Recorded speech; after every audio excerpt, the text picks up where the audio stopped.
Did he authorize the transfers? He trusted me. He's listening. The signature was copied. From where? From where? Your estate plan. Arthur Ford was 43, a senior infrastructure systems engineer in Seattle. Everyone believed he was simply a quiet husband who trusted his wife with every dollar they owned. He drove an aging Ford F-150 packed homemade lunches and spent weekends repairing broken shelves instead of buying new ones. What they didn't know was that Arthur never relied on trust. Alone, he relied on preparation. As the operating room doors sealed shut behind him, Leilani smiled at the first banking notification, tapped Confirm Transfer, and unknowingly set something far bigger into motion. If you're watching from anywhere in the world, leave a comment telling us your country and your local time right now. I'd love to see where everyone is joining from. And if you enjoy slow-burning stories where patience, evidence, and justice always matter, More Than Appearances, subscribe to the channel so you won't miss tomorrow's story. The operating room lights never changed. For Arthur Ford, time dissolved beneath layers of anesthesia while machines measured every heartbeat with mechanical precision. A ventilator breathed for him. Green lines rose and fell across a monitor beside his head. Dr. Ethan Murphy stood over the operating table with steady hands, carefully removing the pressure caused by a vascular malformation that had haunted Arthur for nearly a year. It was a surgery planned for months, one with excellent odds, but no guarantees. Outside Operating Room 6 at Harborview Medical Center, Seattle continued its ordinary rhythm. Rain tapped softly against the tall glass windows. Families whispered. Nurses crossed polished hallways carrying charts and medication trays. Leilani Ford sat alone in the waiting lounge with a paper cup of untouched coffee cooling between her hands. Anyone passing by would have seen a worried wife waiting for her husband's life-saving procedure to end. She occasionally lowered her head, rubbed her temples, and glanced toward the surgical wing as though counting every minute. Then her phone vibrated. She looked around before unlocking the screen.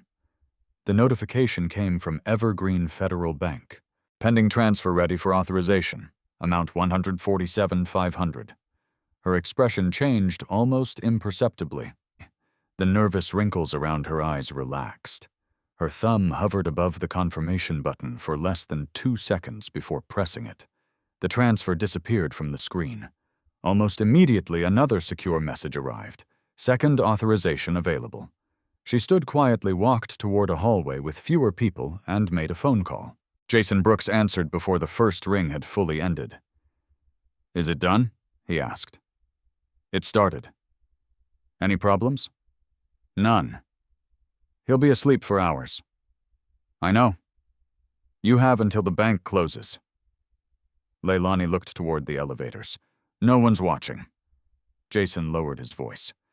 "Finish everything today. Once the investment closes, nobody can unwind it." "I understand." She ended the call. From a distance, a volunteer at the hospital noticed only a woman quietly speaking on the phone before returning to the waiting area. Nothing appeared unusual. Nothing appeared urgent. Back inside the operating room, Arthur remained completely unaware. His heart rate stayed steady. Dr. Murphy continued working with calm concentration. "Pressure looks good," the anesthesiologist said. "Let's keep it that way," Dr. Murphy replied. Every member of the surgical team focused on saving Arthur's future. None of them knew another future was already being rewritten outside those doors. Across downtown Seattle, the Cascade branch of Evergreen Federal Bank occupied 3 floors of a modern office building overlooking Elliott Bay. At 11:42 a.m., a monitoring dashboard flashed yellow. The transaction itself wasn't extraordinary. Large transfers happened every day. The pattern, however, caught the software's attention. A dormant savings account, multiple authorizations, large outgoing amounts, a customer profile historically known for conservative financial behavior. The automated system assigned the activity a moderate fraud score. Within seconds, the alert appeared on the screen of Daniel Reeves, branch manager for 12 years. Daniel removed his reading glasses and studied the account. Arthur Ford. The name sounded familiar. He remembered helping Arthur establish several financial safeguards years earlier. Arthur rarely visited the branch. When he did, he always asked unusually detailed questions. Not about interest rates, not about investment returns, about verification procedures, audit logs, authorization chains, digital records. Daniel still remembered Arthur saying something during one appointment. "If money ever moves unexpectedly, I don't want assumptions. I want facts." At the time, Daniel had smiled politely. Now those words returned with surprising clarity. He opened the account history. For almost 8 years, spending patterns barely changed. Mortgage payments, utility bills, college savings deposits, retirement contributions, occasional home improvement purchases, everything predictable, everything disciplined. Then today's activity appeared. 3 unusually large transfers initiated within 40 minutes. 2 already approved. 1 still processing. Daniel frowned. The system generated another notification. Additional transfer request detected. He pressed the intercom button.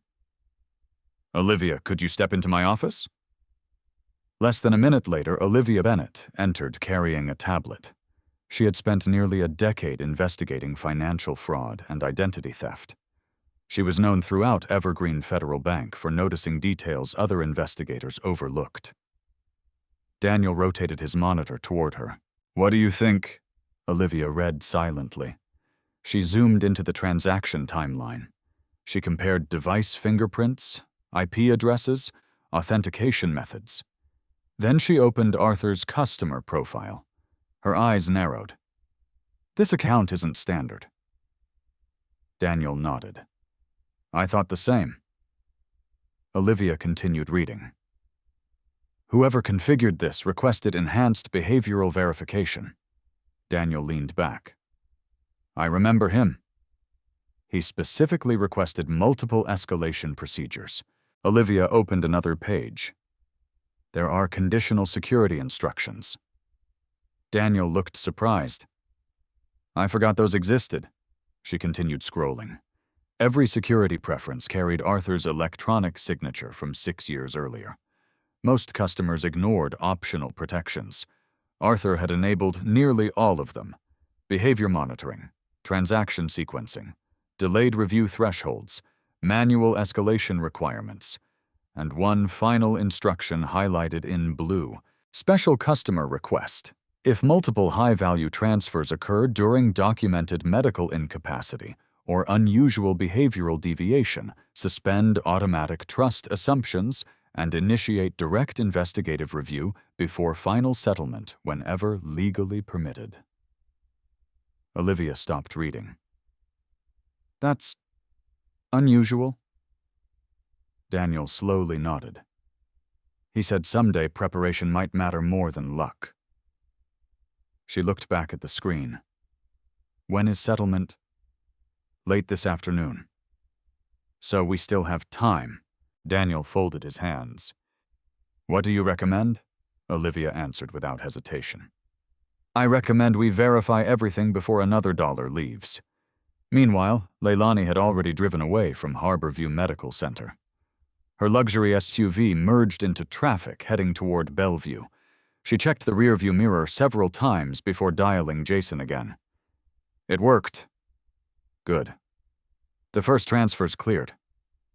The rest. I'm heading there now." Jason sounded pleased. "After today, everything changes." Leilani smiled faintly. Arthur always believed planning solved everything. Jason laughed. "Not this time." Neither of them realized another form of planning had begun years before they ever imagined moving the money. Back inside Harborview Medical Center, Arthur's surgery entered its final stage. Dr. Murphy removed his gloves. "Excellent work, everyone." The pressure inside Arthur's brain had been relieved. Recovery would be slow, but medically the operation had gone almost exactly as planned. Arthur's future had just been preserved. Outside the hospital, however, another future was becoming increasingly uncertain. Back at Evergreen Federal Bank, Olivia requested server authentication records extending back 6 years. Daniel raised an eyebrow. That's a lot of history. I know. What are you looking for? I don't know yet. She compared Arthur's historical login behavior against today's activity. The locations matched. The passwords matched. The devices appeared authorized. Everything seemed legitimate. Too legitimate. Then one tiny detail surfaced. Today's approvals followed a completely different behavioral sequence than every previous transaction Arthur had personally authorized. Most customers would never notice. Most investigators might overlook it. Olivia did neither. She quietly opened another internal file connected to Arthur's original security profile. What she found made her stop typing. She read the final instruction twice to make sure she understood it correctly. Then she slowly looked up at Daniel. I think Mr. Ford expected something like this long before he ever entered that operating room. Daniel stared at her. What exactly did he leave behind? Olivia turned the monitor toward him. Neither of them spoke as they began reading every line. Arthur Ford surfaced from anesthesia the way dawn slowly pushed through heavy coastal fog. At first, there was only sound. A rhythmic electronic pulse, the low hiss of oxygen, muted footsteps crossing polished hospital floors. Someone nearby adjusted an IV pump. Plastic wheels rolled across the room before fading into silence again. Then came weight. His eyelids felt as though someone had placed sandbags over them. His throat burned from the breathing tube that had already been removed. Every attempt to move sent a dull ache across the back of his skull. He remained still, not because he wanted to, because his body insisted. Dr. Ethan Murphy entered quietly with a nurse reviewing Arthur's chart. The surgery went exactly as planned, he said. The malformation was removed without complications. Arthur opened his eyes halfway. The bright ceiling lights forced him to blink. You gave us a little extra work with your blood pressure during the second hour. Dr. Murphy continued with a small smile. But you behaved yourself after that. Arthur managed the faintest nod. Talking hurt. The doctor checked his pupils with a small light. Can you tell me your name? Arthur. Do you know where you are? Harborview. What year is it? Arthur answered correctly. The doctor smiled again. Excellent. He looked toward the nurse. Neurologically, he looks very good. As the staff left the recovery room, Arthur closed his eyes again. His mind remained surprisingly clear despite the medication. He remembered every conversation before surgery, signing the consent forms, his mother squeezing his shoulder, Mason trying not to cry, Leilani kissing his forehead. I'll be here when you wake up. Several minutes later, the door opened. Leilani walked inside carrying flowers from the hospital gift shop. She smiled warmly. There you are. Arthur slowly turned his head. She approached the bed and gently touched his hand. You scared us. Her voice sounded perfectly measured. Not too emotional, not overly calm. Exactly what people expected from a devoted wife. Arthur studied her, without appearing to. The narrator never entered Leilani's thoughts. Only Arthur's quiet observations mattered. Something felt different. Not dramatic, not obvious. Simply different. Leilani usually wore a silver smartwatch Arthur had bought for her 3 Christmases earlier. Today her wrist was bare. He remembered because she almost never removed it. There was a faint tan line where the watch normally rested. She noticed his eyes drift briefly toward her wrist. Almost immediately, she tucked her hand beneath the blanket covering his legs. A small movement, almost invisible. Arthur said nothing. She leaned closer. Everything went well? He nodded once. You need rest. Another nod. She spoke for several more minutes, mostly ordinary things. Mason was finishing school for the day. His mother had gone downstairs to eat lunch. The doctors expected a full recovery. Every sentence sounded normal. Yet Arthur noticed something else. Between nearly every sentence, her eyes drifted toward her phone lying face down beside the flowers. Not once, repeatedly. The screen never lit up while Arthur watched. Still, she checked it anyway, a habit born from expectation rather than notification. Arthur had spent 20 years designing infrastructure systems where tiny behavioral changes often revealed larger problems than software logs ever could. Patterns mattered, not isolated events. He kept watching. The nurse entered carrying medication. Pain level 4. That's excellent for this soon after surgery. She adjusted the IV. Leilani smiled politely while stepping aside. Arthur noticed she immediately picked up her phone the moment the nurse turned away. Her thumb moved rapidly. One message, then another. The screen disappeared into her purse before anyone else looked in her direction. Again. Arthur said nothing. Hours passed. Recovery rooms slowly became quieter as afternoon sunlight stretched across the floor. Arthur's headache eased enough for him to think more clearly. He replayed the previous week inside his mind. Nothing specific, only routines. He remembered asking Leilani whether the annual property tax payment had cleared. She answered yes without hesitation. He remembered mentioning the hospital deductible. She had responded almost too quickly. I already handled everything. At the time, he appreciated her efficiency. Now those memories settled differently. Still, there was nothing resembling proof, only fragments. Arthur disliked conclusions unsupported by evidence. His engineering career had taught him that assumptions created expensive disasters. Facts prevented them. The door opened again. This time, Evelyn Carter entered carrying a worn denim jacket folded over one arm. Her silver hair looked damp from Seattle's afternoon rain. The moment she saw Arthur awake, relief softened every line on her face. My boy. She gently kissed his forehead. Arthur smiled faintly. You look terrible, she joked quietly. I feel worse. Good. That means you're alive. She squeezed his hand. Unlike Leilani, Evelyn never looked toward a phone. She looked only at her son. After several minutes, she stepped outside to let him rest. Arthur watched her leave. The room became silent once more. Then his own phone vibrated on the bedside table. Leilani had forgotten to place it inside the drawer. Hospital policy had required it remain powered off during surgery, but the nurse had switched it back on after recovery. The screen displayed several missed notifications: work emails, insurance updates, messages from friends. One notification immediately caught Arthur's attention. Evergreen Federal Bank. Secure message available. Time received 1:47 p.m. Arthur frowned slightly.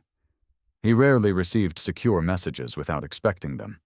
His salary deposits happened automatically. Mortgage payments required no attention. Nothing significant had been scheduled during surgery. He reached carefully toward the phone. Pain shot through his shoulder. The movement was slower than he expected. Before he could unlock the screen, Leilani returned, carrying bottled water. She noticed the bank notification immediately. So many messages already, she said casually. Arthur simply looked at the screen. I'll help clear them later, she offered. He quietly placed the phone back down. No. One word. Soft. Almost whispered. I'll read them. She smiled again. Whenever you're stronger. Another tiny detail settled inside Arthur's memory. She had answered too quickly. Not nervously, almost protectively. Like someone hoping to redirect attention without appearing to. The room remained quiet. Minutes later, Leilani excused herself. I'm going to grab coffee. Arthur nodded. The moment the door closed, he picked up the phone again. His fingerprint unlocked the device. The secure banking application required additional authentication. He entered the code slowly. The loading icon spun. Before the message could fully appear, the phone rang. Caller ID displayed only 4 words. Evergreen Federal Bank. Arthur answered. "This is Arthur Ford." A calm, professional voice responded. "Mr. Ford, my name is Daniel Reeves. I'm the branch manager at Evergreen Federal Bank. First, I'm relieved to hear you're awake." Arthur's expression remained unchanged. Something inside him quietly shifted. People rarely began conversations that way unless the news waiting behind them was significant. Daniel continued carefully. "I apologize for contacting you while you're recovering, but I believe this conversation cannot wait." Arthur's fingers tightened around the phone. His heartbeat remained remarkably steady. Years of solving crises had trained him never to panic before understanding the problem. "I'm listening," he said. On the other end of the line, Daniel took one measured breath before speaking again. "Mr. Ford, I need to ask whether you personally authorized several high-value transfers from your savings account earlier today." Arthur did not answer immediately. Instead, he slowly turned his eyes toward the closed hospital room door, where Leilani had disappeared only moments before. Arthur did not answer Daniel Reeves immediately. His eyes remained fixed on the closed hospital room door, while the steady beep of the cardiac monitor filled the silence. Years spent managing infrastructure failures had trained him to separate emotion from information. Every major crisis followed the same rule. The first report was rarely complete. Reacting before understanding only created new problems. He inhaled slowly. "What transfers?" he asked. Daniel's voice remained calm and deliberate. "Mr. Ford, before I explain further, I need to verify your identity under our enhanced security protocol." Arthur completed every verification question without hesitation. Date of birth? Customer identification phrase, the name of the first branch where he had opened his account. The final confirmation involved a sentence only he and the bank knew. "What is the purpose of evidence?" Arthur answered automatically. "Evidence outlives memory." Daniel paused. Identity confirmed. Arthur closed his eyes for a second. That phrase had seemed excessive when he created it 6 years earlier. Now it suddenly carried weight. Daniel continued. "Beginning at approximately 11:41 this morning, your joint savings account initiated 4 unusually large transfers." Arthur listened without interruption. The first transfer was $147,500. The second was $98,000. The third was approved, but has not yet settled. The fourth is currently awaiting additional verification. Arthur mentally added the figures.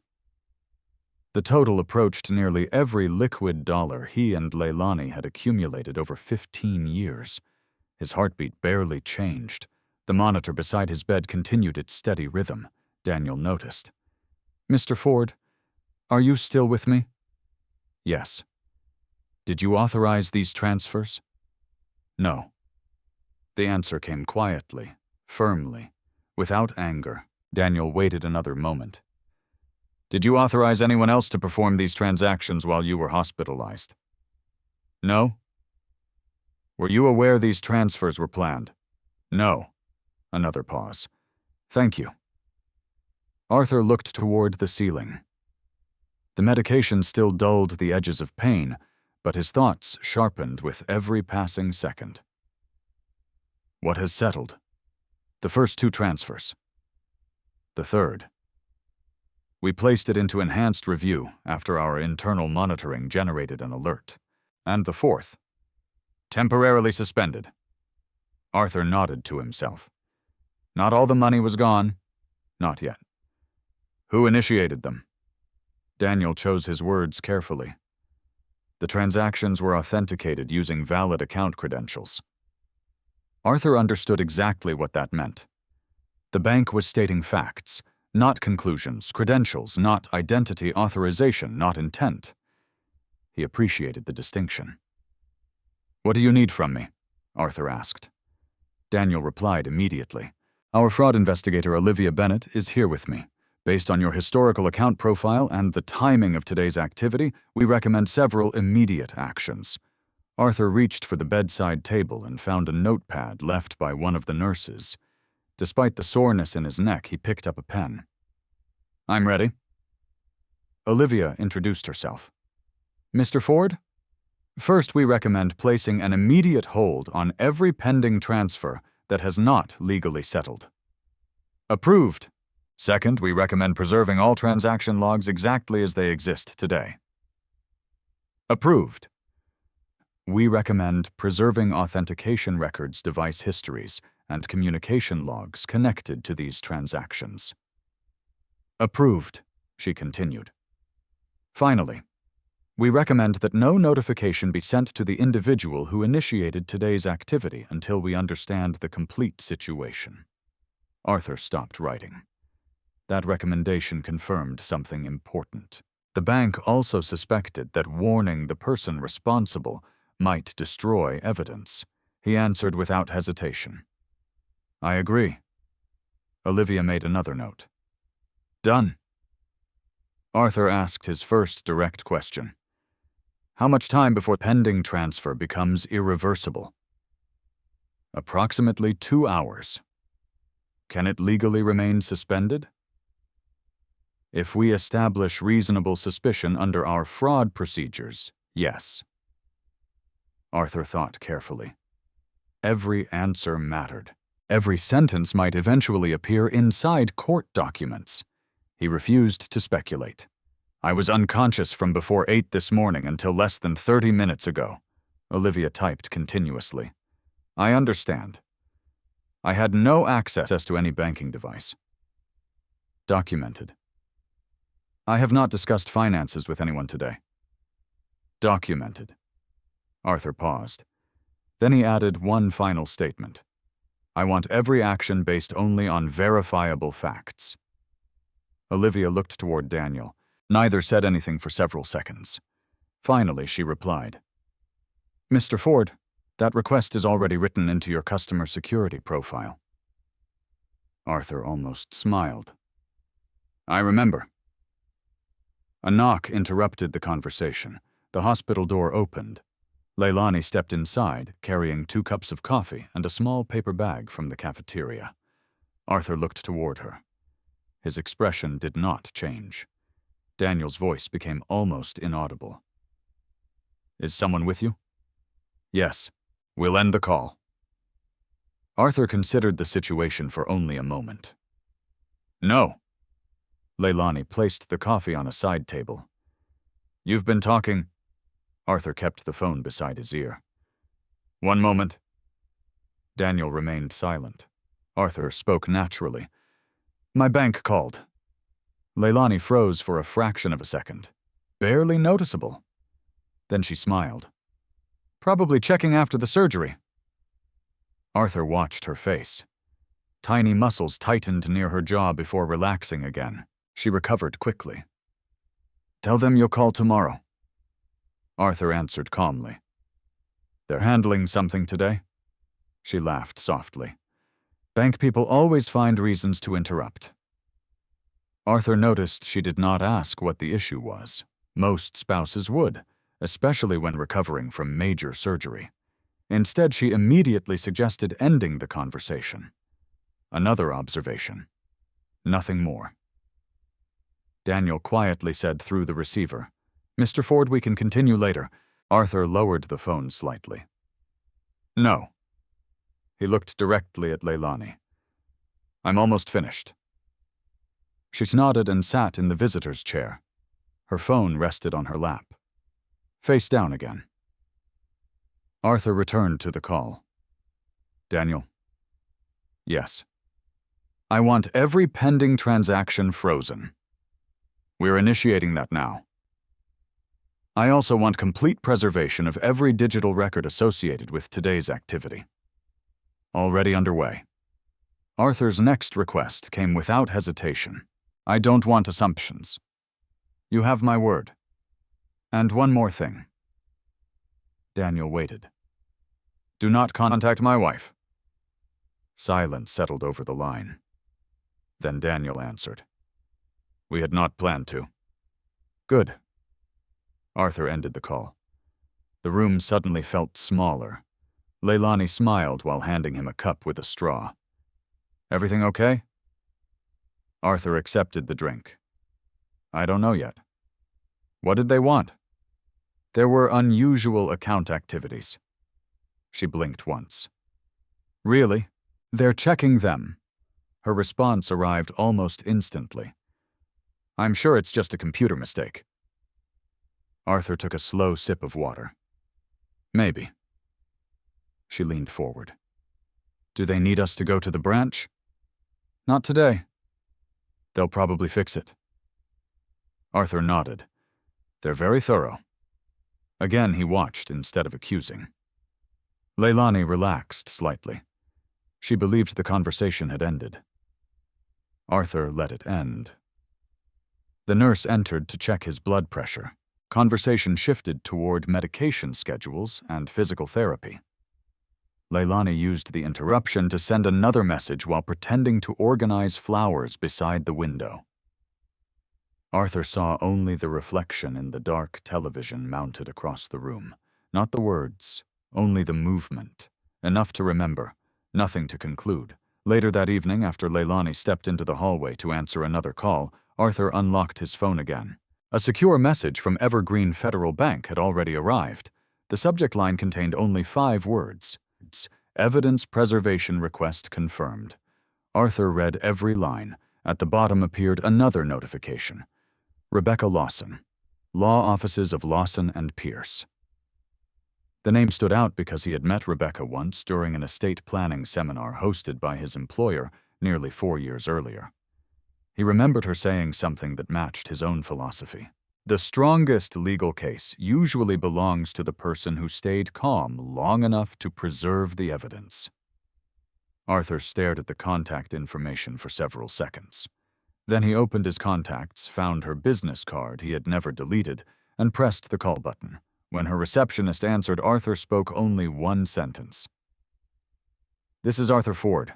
I believe I need Ms. Lawson at Harborview Medical Center as soon as possible." Night settled over Harborview Medical Center with the quiet persistence of Seattle rain. The city lights reflected across the wet streets below, while inside the neurological recovery wing, the hallways grew calmer with every passing hour. Visiting hours had ended. Nurses lowered their voices. Monitors continued their endless rhythm, marking seconds that felt longer than minutes. Arthur Ford remained awake. Pain medication dulled the surgical wound, but could not quiet his thoughts. He did not replay Daniel Reeves's words. He organized them. There was a difference. His mind treated information the same way it handled network failures inside billion-dollar data centers. Nothing happened in isolation. Every event belonged somewhere inside a sequence. If the sequence was incomplete, the correct response was never panic. It was observation. He unlocked his phone once more. The secure message from Evergreen Federal Bank contained confirmation that every unsettled transfer had been temporarily frozen, pending investigation. Attached was a reference number, the names of both Daniel Reeves and Olivia Bennett, and a notice stating that every digital record connected to the transactions had been placed under preservation status. Arthur appreciated that phrase. Preservation, not accusation. Evidence remained valuable only when left untouched. The hospital room door opened quietly. Rebecca Lawson entered carrying a slim leather briefcase and a dark navy raincoat folded over one arm. She looked exactly as Arthur remembered from years before. Professional, composed, observant. She greeted him with a warm but restrained smile. "Mr. Ford, thank you for coming. When your receptionist told me you were calling from a hospital bed immediately after brain surgery, I assumed something serious had happened." Arthur gestured toward the chair beside the bed. Rebecca sat without opening her briefcase. "You don't look like a man who's panicking." "I'm not." "I can see that." Arthur summarized the day's events without exaggeration. His surgery, the bank's call, The transfers, the preservation order. Nothing more, nothing less. Rebecca interrupted only once. Have you confronted your wife? No. Has she admitted anything? I haven't asked. Rebecca slowly nodded. Good. Arthur looked at her. I thought you'd say that. She leaned forward slightly. The strongest civil cases are often weakened by emotional confrontations before evidence is secured. Arthur answered quietly. I'd rather understand what happened than argue about it. Rebecca smiled faintly. That's exactly why I came tonight instead of tomorrow. She removed a legal pad from her briefcase. I need to ask several questions. Arthur agreed. Who normally manages household finances? We both have access. Who usually pays bills? Mostly Leilani. Who created the financial I did. Rebecca stopped writing. Explain. Arthur looked toward the rain-covered window. I don't believe financial security comes from trust. She raised an eyebrow. It comes from preparation. Rebecca waited. Arthur continued. 6 years ago, one of our suppliers suffered an internal fraud case. I remember hearing about it.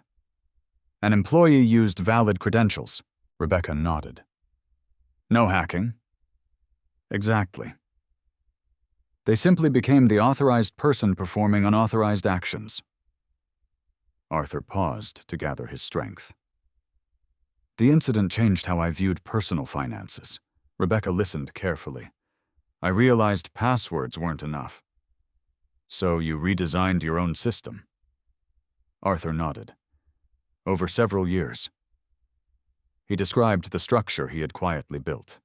Separate retirement accounts, independent emergency reserves, detailed digital audit trails, automatic monthly exports of transaction histories, cloud backups, paper copies stored in a secure deposit box, behavior-based alerts, verification sequences. Rebecca occasionally stopped writing simply to look at him. You documented all of this? Yes. Why didn't you tell Leilani? Arthur answered after a long silence. Some safeguards only work if they remain safeguards. Rebecca understood immediately. So today's bank call wasn't luck? No, it was preparation. Arthur nodded once. I hoped it would never matter. Rebecca closed her notebook for a moment. In my profession, she said quietly, most clients begin collecting evidence after they suspect betrayal. Arthur looked at her. You collected it years before you needed it. I collected records. That's even better. She reopened the notebook. Tell me about today's account. Arthur described the savings fund. 15 years of disciplined deposits, annual bonuses, unused vacation payouts, investment dividends, tax refunds. Nearly every extra dollar earned had flowed into that account. It represented future college tuition for Mason, retirement planning, emergency reserves, not luxury, not speculation. Rebecca asked another question. Did your wife know exactly how much money was there? Arthur considered it. Approximately. Did anyone else? No. Have there been unusual financial discussions recently? Arthur searched his memory. Not arguments, only small inconsistencies. Leilani had recently become unusually interested in liquid assets. She had suggested refinancing the house twice. She had asked whether retirement funds could be accessed early. She mentioned several luxury home developments east of Seattle. At the time, Arthur assumed she was browsing real estate online like many people did. Now each conversation acquired a different context. Still, he refused to reinterpret memories beyond what facts supported. Rebecca noticed. You aren't making assumptions. I'm trying not to. Good, she continued. Has your wife recently changed her spending habits? Arthur answered honestly. A little. Examples. Designer handbags. Furniture. Weekend trips with friends. expensive restaurants. Nothing individually alarming. But together, Arthur looked toward the ceiling. They exceeded what our normal budget suggested. Rebecca made another note. Did you ever question her? No. Why not? Arthur answered with complete honesty. I believed marriage required room for personal spending. Rebecca nodded slowly. Reasonable. After another few minutes, she closed her notebook completely. I have some advice. Arthur listened. Do nothing. He almost smiled. I expected something more complicated. It is complicated. She folded her hands. Doing nothing requires discipline. Arthur understood immediately. No accusations. Correct. No secret recordings. Correct. No attempts to access her private devices. Exactly. Rebecca spoke with quiet certainty. If your wife truly initiated these transactions, the existing financial records will speak louder than any confrontation tonight. Arthur absorbed every word. What should I do instead? Recover. Answer every question truthfully. Document everything you personally observe. And let the system work. Arthur looked toward the bank message still displayed on his phone. The system. Rebecca nodded. The bank. The audit logs. The transaction records. The timestamps. The authentication sequence. Those are impartial witnesses. She stood. I'm filing preservation notices first thing tomorrow morning. Arthur asked one last question. If she asks whether I've hired an attorney, Rebecca smiled slightly. Tell the truth. I have. No more. No less. She left the room just after 9:30. Arthur remained alone once again. Outside rain intensified against the windows. Across the city, inside Evergreen Federal Bank's Secure Operations Center, Olivia Bennett continued reviewing Arthur's historical records. Most customers enabled one or two optional security settings. Arthur had enabled 14. One archived document caught her attention. It was nearly 6 years old. The title read, Customer Behavioral Verification Memorandum. She opened it. Arthur had written only one paragraph. If future transactions appear technically valid but behaviorally inconsistent with my historical financial conduct, please preserve evidence before reaching conclusions. Authorized credentials should never be interpreted as automatic proof of informed consent. Olivia slowly leaned back. Daniel walked into the office carrying fresh coffee. You've been reading that file for 20 minutes. She handed him the screen. He read the memorandum silently. Finally, he exhaled. This man thinks like an investigator. No. Olivia shook her head. He thinks like an engineer. Daniel nodded. Any progress tracing the frozen transfer? Olivia opened another database. The destination account belongs to a holding company. Name? North Sound Property Ventures. Daniel frowned. Never heard of it. I hadn't either. She continued typing. The corporate registration appeared. Managing member Jason Brooks. Olivia clicked deeper. Several associated accounts surfaced. Then another name appeared in supporting documentation. Leilani Ford. Not as an owner.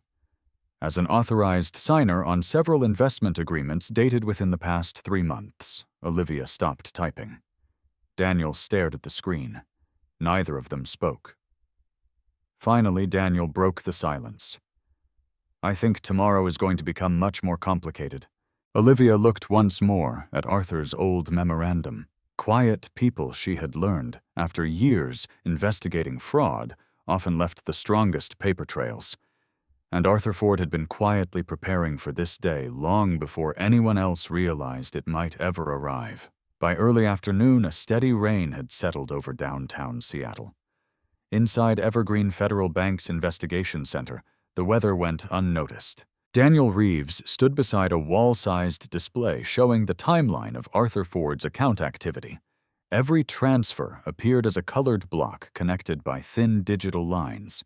Green represented verified history, yellow marked pending review, red highlighted disputed transactions. The screen contained almost 15 years of financial behavior. Until yesterday, it looked remarkably ordinary. Mortgage payments on the 2nd of every month, automatic transfers into Mason's education fund, retirement contributions every payday, utility bills, property taxes, home insurance. The pattern was so consistent that today's activity looked almost violent by comparison. Olivia Bennett studied the display one final time before sitting at her desk. She reviewed her notes. She was not preparing to accuse anyone. She was preparing to verify information. There was a difference. Daniel looked toward her. Ready. Olivia nodded. The recording system. Running. The compliance officer. Listening. The legal documentation. Prepared. Daniel took a slow breath. If this call becomes evidence, it needs to begin exactly by procedure. Olivia picked up the telephone. She entered the number listed as Leilani Ford's primary contact. The phone rang once, twice, 3 times. Then someone answered. This is Leilani. Olivia smiled politely, even though the caller could not see her. Good afternoon, Mrs. Ford. My name is Olivia Bennett with Evergreen Federal Bank's Financial Security Department. Leilani's voice remained calm. Yes. I'm calling regarding several transactions completed today from your joint savings account. Yes. Her answer came immediately. No hesitation. Olivia noted the response. As part of our enhanced verification procedure, I'd like to confirm several details. Of course. Daniel quietly watched the recording timer begin counting upward. Inside Harborview Medical Center. Arthur sat upright in his hospital bed. Rebecca Lawson had arrived less than 20 minutes earlier, carrying a small encrypted conference speaker approved by the bank's legal department. Arthur had signed written authorization allowing the call to be monitored. Everything documented, everything lawful. Rebecca adjusted the volume. Remember, she whispered. Arthur nodded. He had no intention of speaking, only listening. Back at the bank, Olivia began. Mrs. Ford, can you confirm today's transfers were intentionally initiated? Yes. Were they accidental? No. Were they requested by your husband? A pause, barely noticeable. Then, they were family decisions. Arthur's expression did not change. Rebecca quietly wrote one sentence. Answer avoided direct question. Olivia continued in the same calm tone. To clarify, did Arthur Ford personally instruct you to initiate today's transfers? Another brief pause. Not directly. Arthur remained perfectly still. No anger, no surprise, only attention. Olivia typed while speaking. When was the decision made? Recently. Could you be more specific? Within the last few weeks. Rebecca underlined that statement. Arthur remembered the signed investment agreement dated 3 months earlier. The timelines no longer matched. Olivia continued. Mrs. Ford, where are the transferred funds intended to be used? For investments. What type of investments? Real estate. Can you identify the entity receiving those funds? Leilani answered more slowly this time. North Sound Property Ventures. Daniel quietly circled the company name already displayed on his monitor. Everything continued aligning with existing records. Olivia proceeded carefully. Who recommended that investment opportunity? My financial advisor. What is the advisor's name? Silence. Several seconds passed. Finally, I don't remember. Arthur noticed the first real crack. Someone capable of transferring hundreds of thousands of dollars rarely forgot the advisor responsible. Olivia did not challenge the answer. Instead, she moved forward. Mrs. Ford, was anyone else present when these transfers were initiated? No. Were you acting under pressure? No. Were you threatened? No. Olivia looked towards Daniel. Everything remained calm, professional. Then she reached the question she had prepared most carefully. Mrs. Ford, were today's transfers completed while Arthur Ford was undergoing brain surgery at Harborview Medical Center? A longer silence. Yes. Did you choose that timing intentionally? Another silence, this one noticeably longer. Arthur watched Rebecca stop writing. Olivia waited. Finally, Leilani answered. It was simply the available time. Arthur closed his eyes briefly. The answer explained nothing, yet it explained enough. Olivia continued. Did Mr. Ford know the transfers would occur during surgery? No. The word arrived almost instinctively, too quickly to reconsider. Arthur opened his eyes again. Rebecca made another note. Direct admission. Olivia remained composed. Thank you for your honesty. The sentence relaxed Leilani. Arthur heard it immediately in her breathing. People often became less cautious after believing cooperation had reduced suspicion. Olivia asked another question. When was the last time you discussed these transfers with your husband? Shortly before surgery. What exactly was discussed? We talked about future investments. Arthur searched his memory. No such conversation had happened. Not once. Olivia calmly asked, did he approve moving approximately $300,000 into North Sound Property Ventures? Silence. 5 seconds. 6. Then, he trusted me. Rebecca did not look up from her notebook. Another avoided answer. Olivia continued, Mrs. Ford, I need to clarify something. Okay? Our records indicate Mr. Ford established enhanced verification procedures several years ago. I know. Those procedures require us to independently verify certain transactions completed during documented medical incapacity. Another silence. Arthur heard the change immediately. Leilani's breathing became shallower. Olivia spoke gently. Before we continue, are you aware that this conversation is being recorded under our financial security procedures? Yes. Good. And are all your statements today truthful to the best of your knowledge? Yes. Daniel quietly saved another timestamp. Everything remained perfectly within policy. Olivia turned one page in her notes, then asked the question that changed the atmosphere completely.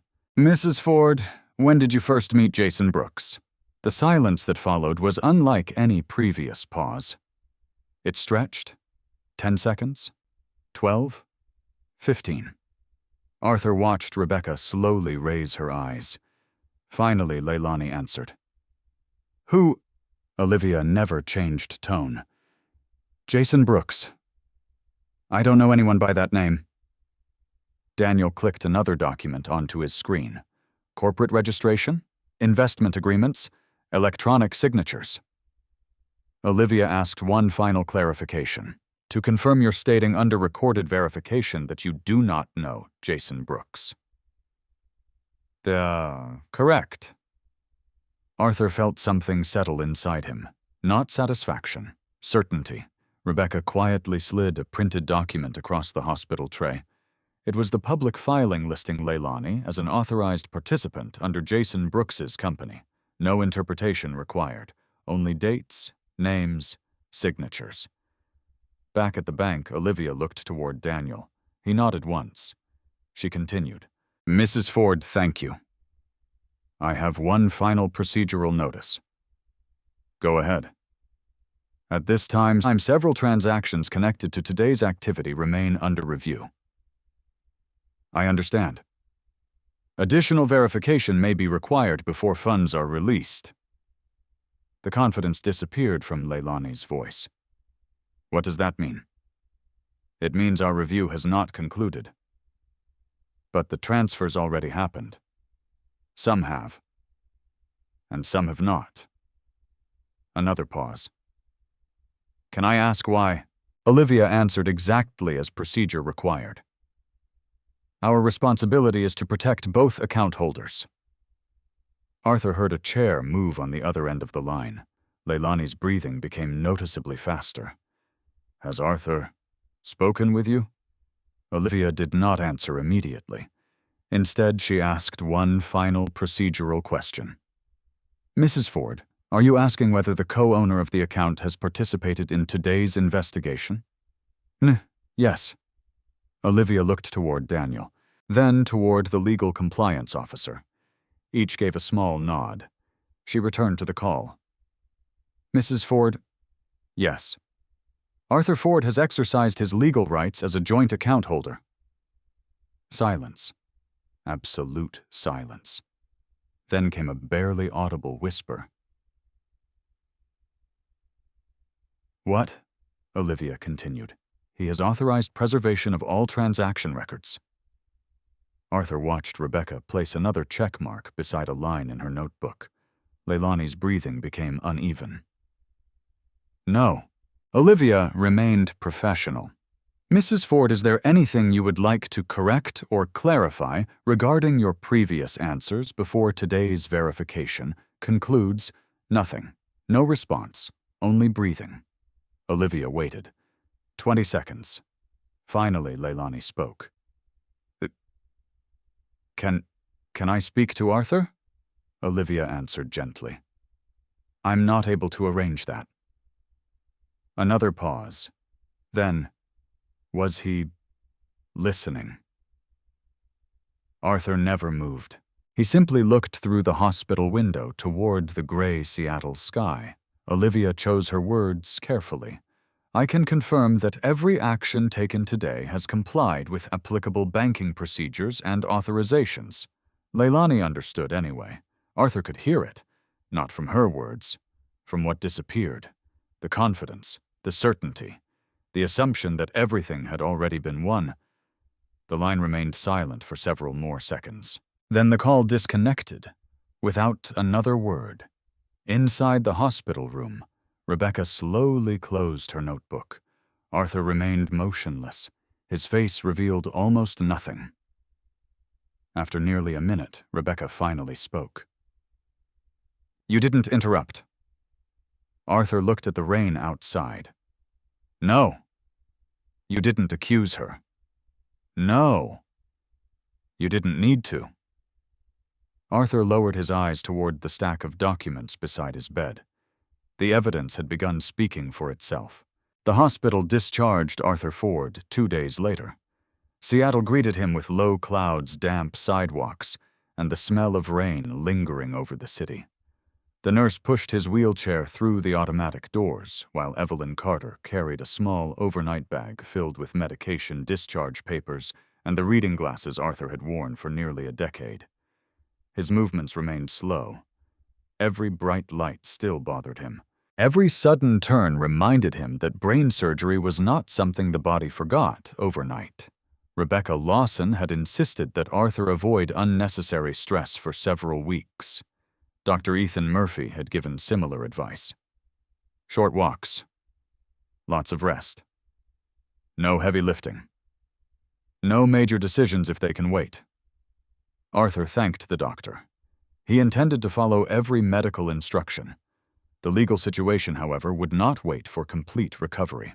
Evelyn opened the passenger door of her SUV. You should stay with me. Arthur shook his head gently. I need to go home. You don't know what's waiting there. I know. And I still need to go. She understood immediately.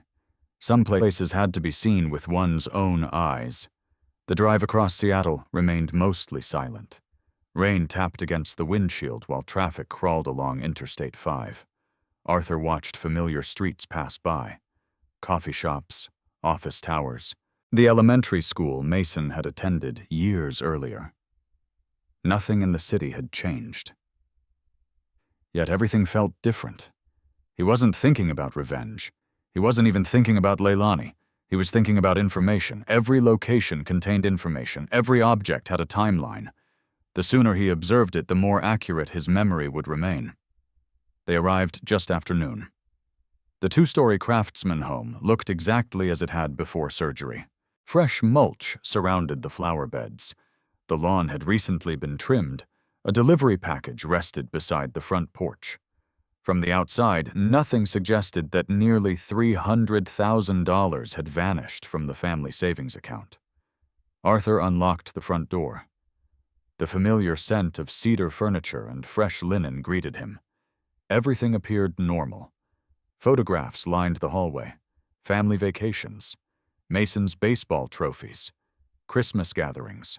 A framed picture of Arthur and Leilani standing beside Mount Rainier during their 10th wedding anniversary. Arthur looked at the photograph for several seconds, then continued walking. He did not linger. Observation first. Emotion later. Leilani appeared from the kitchen carrying a ceramic coffee mug. For a brief moment, genuine surprise crossed her face. "I thought Mom was bringing you tomorrow?" "The doctors cleared me early." She smiled. "That's wonderful." Arthur nodded. "It is." She walked closer, kissed his cheek lightly, and helped him remove his jacket. Her movements looked familiar, comfortable, practiced. The narrator observed only Arthur's perception. He noticed something subtle. Leilani was watching him almost continuously, not with affection, with evaluation, as if measuring how much strength had returned, how much he remembered, how much he knew. Arthur accepted a glass of water. "How's your head?" "Sore." "You should lie down." "I will." No accusation, no mention of the bank, no mention of Jason Brooks, nothing. Leilani visibly relaxed. Arthur noticed, again. Another observation, nothing more. Mason burst through the front door 20 minutes later after school. "Dad." The 14-year-old dropped his backpack and carefully hugged Arthur without touching the bandage behind his ear. "You scared me." Arthur smiled for the first time in days. "I'm harder to get rid of than that." Mason laughed. The tension inside the room eased briefly. Arthur asked about school, math tests, baseball practice, friends, normal conversations. The kind that reminded him why protecting the truth mattered. Not because of money. Because children deserved stability whenever adults failed each other. That evening, after Mason left for baseball practice with Evelyn, the house became quiet again. Leilani announced she needed groceries. "I won't be long." Arthur simply nodded.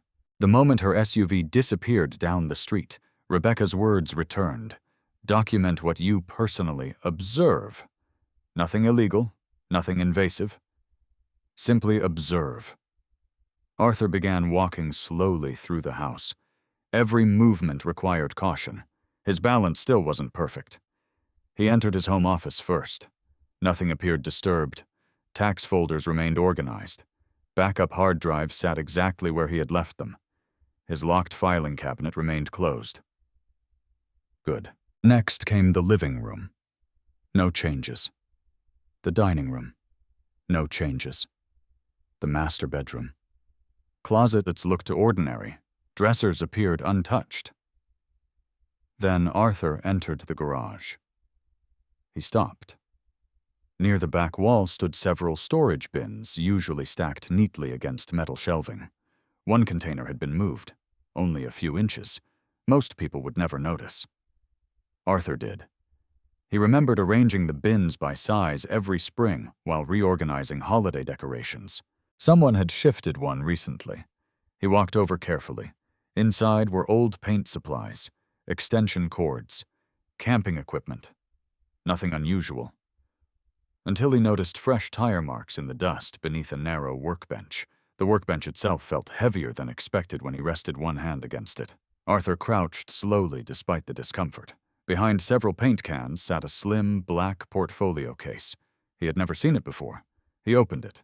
Inside were neatly organized documents, commercial property brochures, architectural renderings, projected investment returns, loan summaries, purchase agreements. Every page carried the logo of North Sound Property Ventures. Arthur removed the first document. Managing member Jason Brooks. He continued reading. Projected capital contribution? Expected investor distributions. View. Estimated funding schedule. Then he reached another page. Investor participation agreement. Authorized participant Leilani Ford. Execution date 3 months earlier. Arthur stared quietly at the signature. He recognized Leilani's handwriting instantly. No speculation required, only observation. He photographed every page using his phone without altering their order. Time. Date. Automatic metadata. Then he carefully returned every document exactly as he found it. Nothing moved, nothing disturbed. Rebecca would decide what to do with them later. Arthur stood slowly. His headache intensified. He leaned it against the garage wall until the dizziness passed. Just then his phone vibrated. Rebecca.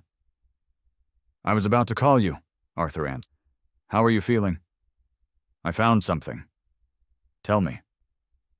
Arthur described the portfolio. Nothing more, nothing less. Rebecca listened carefully. "Did you remove anything?" "No."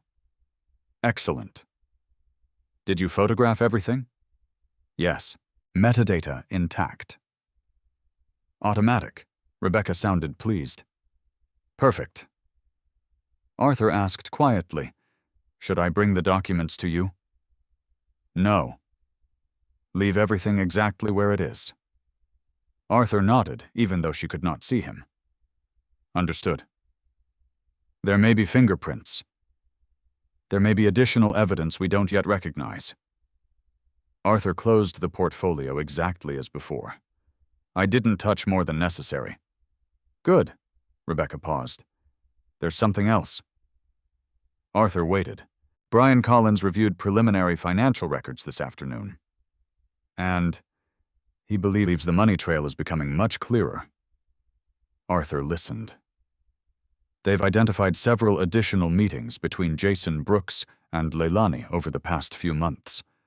Arthur asked no further questions. If the evidence existed, it would arrive in time. Speculation helped no one.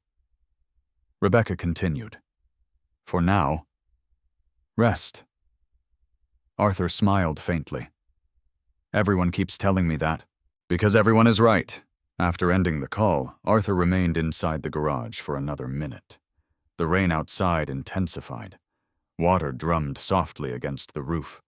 He looked once more toward the hidden portfolio before turning away. Inside the house, everything still looked like the home he had built over 15 years. But now he understood something important.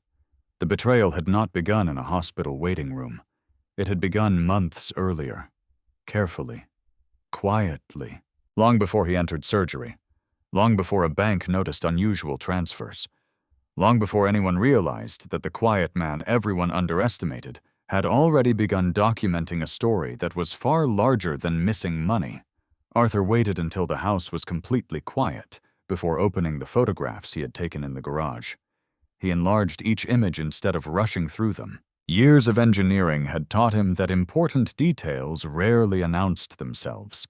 They hid inside ordinary documents, overlooked signatures, and dates that refused to match the story people later tried to tell. The first photograph showed a commercial redevelopment proposal in Bellevue. Nothing unusual. The second listed projected investor returns over 5 years. Again, ordinary. The third made him pause. Capital contribution schedule. The first installment had been due nearly 10 weeks before his surgery. The second installment matched the exact week Leilani had encouraged him to move additional savings into the joint account to simplify taxes. Arthur remembered the conversation clearly. At the time, it had sounded practical. Now the timing formed a different pattern. He did not jump to conclusions. He simply wrote another note. Conversation aligned with investment schedule. Nothing more. Nothing less. Rebecca Lawson arrived shortly after sunset. She spread printed copies of Arthur's photographs across the dining room table. Neither of them touched the originals stored on Arthur's phone. She preferred preserving metadata exactly as it existed. "Let's build a timeline," she said. Arthur nodded. Not a theory, a timeline. Rebecca placed one sheet of paper in the center. March, investment agreement signed. April, corporate filings updated.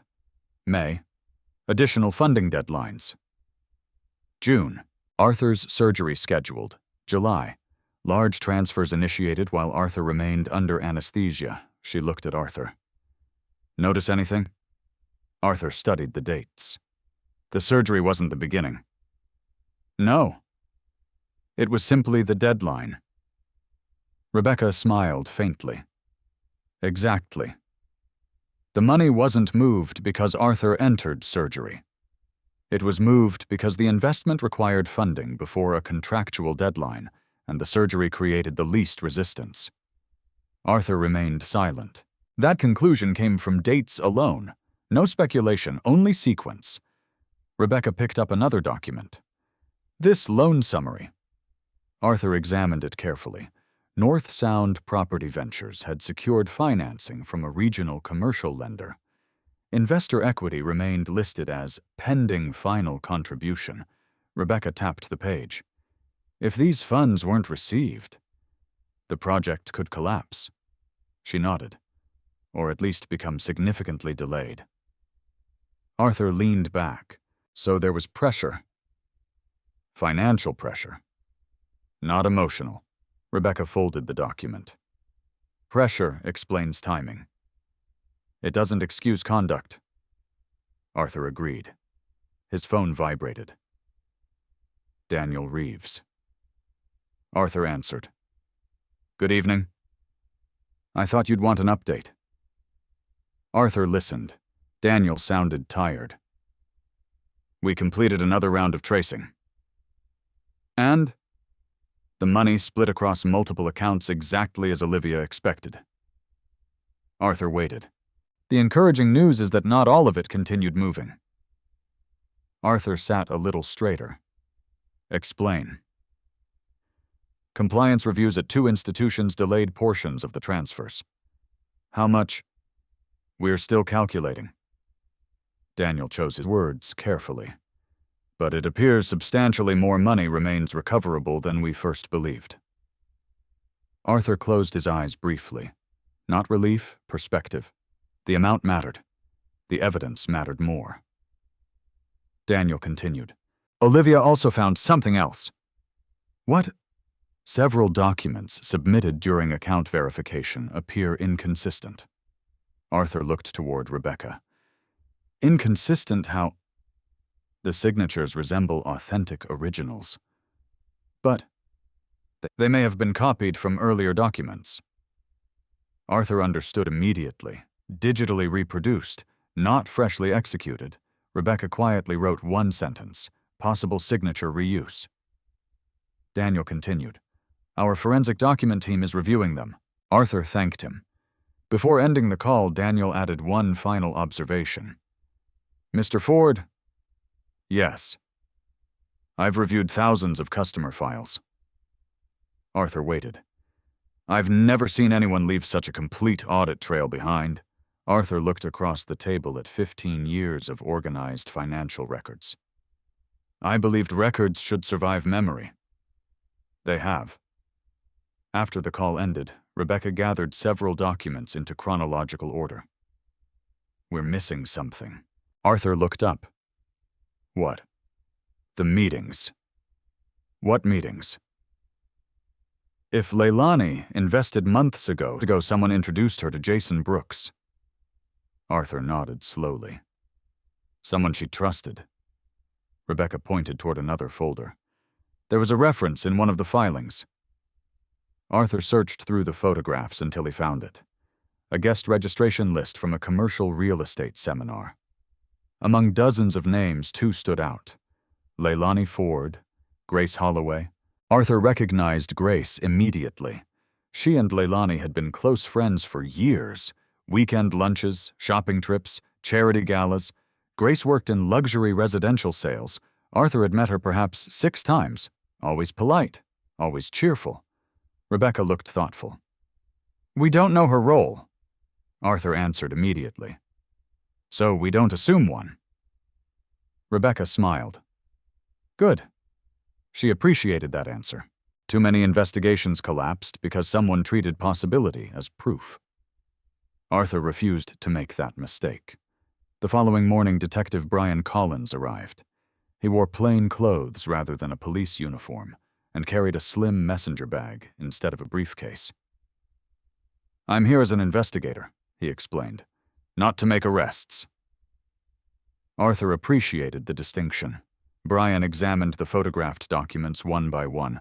He asked very few questions, mostly dates, locations, who had found the portfolio, whether anything had been moved.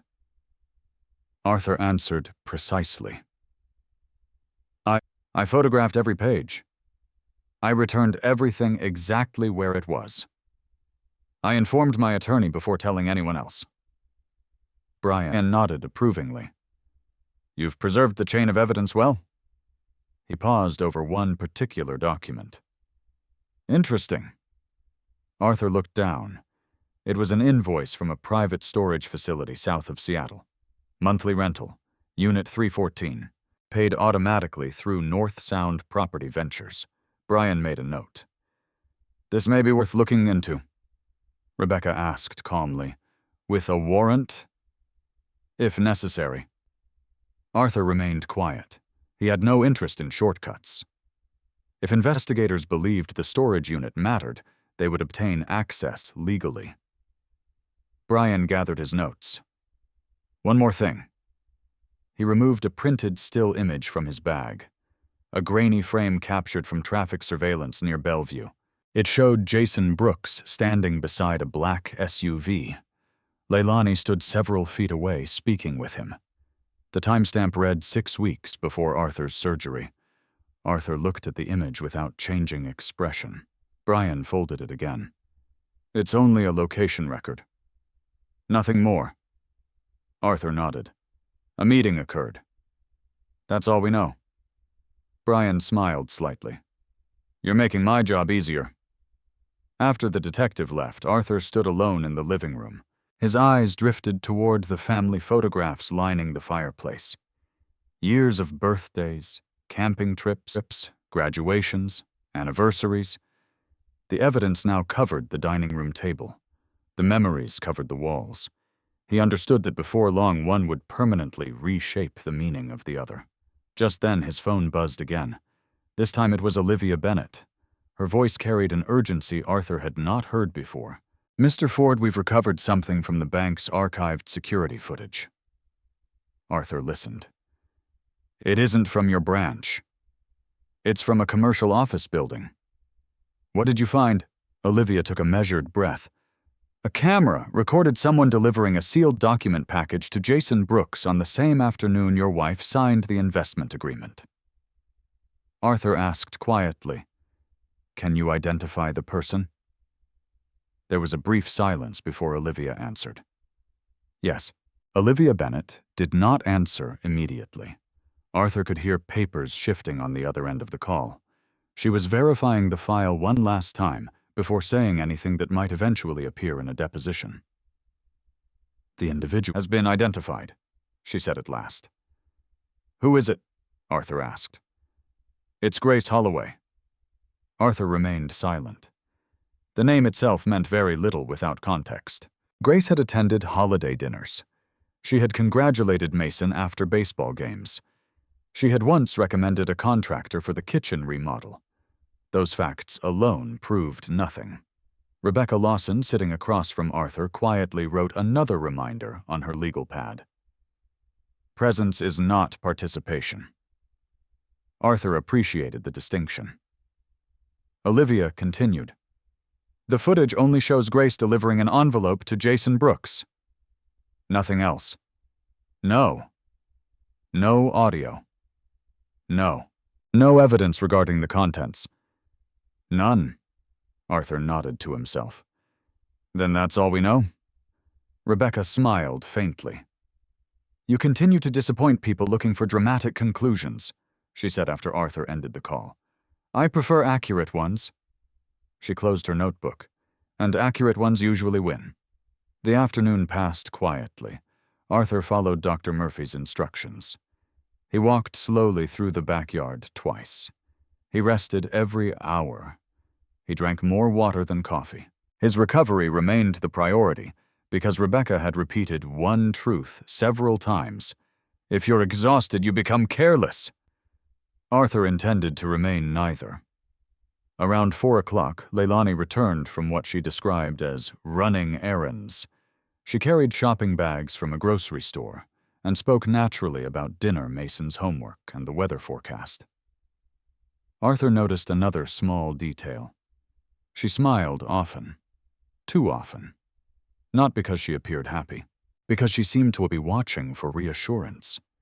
She wanted confirmation that nothing had changed. Arthur gave her none. He remained polite, measured, predictable. At dinner, Mason talked excitedly about making varsity baseball next season. Arthur listened carefully. He asked questions. He laughed when Mason described a teammate who had accidentally thrown a glove into the outfield instead of the baseball. For 45 minutes, the family looked almost normal. Leilani relaxed. Arthur noticed. Every time conversation drifted near finances, she gently redirected it toward school or sports. Again, observation. Nothing more. Later that evening, Mason disappeared upstairs to finish homework. Leilani stepped onto the back patio to answer another phone call. Arthur remained inside. He never approached the window, never tried to overhear. Rebecca had been explicit. No secret recordings. No eavesdropping. No conduct that complicates otherwise clean evidence. Arthur stayed exactly where he was. 5 minutes later, Leilani returned. Grace invited me to lunch tomorrow. Arthur looked up from the book he had been pretending to read. Have fun? She searched his face. Nothing. No suspicion, no accusation. She nodded once before walking upstairs. Arthur closed the book. He had not read a single page. An hour later, Rebecca called. I have an idea. I'm listening. Don't cancel anything. Arthur understood immediately. You want routines to continue. Exactly. If Grace wants lunch, let it happen. Arthur looked toward the second floor where Leilani had gone to bed. Why? Rebecca answered calmly. People reveal more when they believe nothing has changed. Arthur agreed. The next morning, Daniel Reeves requested a meeting, not at the bank, at Arthur's house. I'd rather not have you traveling while you're recovering, Daniel explained. An hour later, Daniel and Olivia arrived carrying secure document cases instead of laptops. Every file remained printed, numbered, initialed, no loose papers. Arthur admired the discipline. Daniel placed a timeline on the dining room table. We've reconstructed nearly every movement of the disputed funds. Colored arrows connected multiple accounts. The first transfers left Arthur's joint savings account. They entered North Sound Property Ventures. Within hours, portions moved into escrow. Construction deposits. Commercial loan reserves. Vendor accounts. One branch of the timeline stopped abruptly. Daniel tapped it. This is important. Arthur leaned closer. Why? Because this portion never left. How much? Approximately $184,000. Arthur absorbed the figure. So it can still be recovered, Olivia answered. Potentially. She turned another page. Our compliance hold prevented final settlement. Arthur nodded slowly. Preparation, timing, procedure.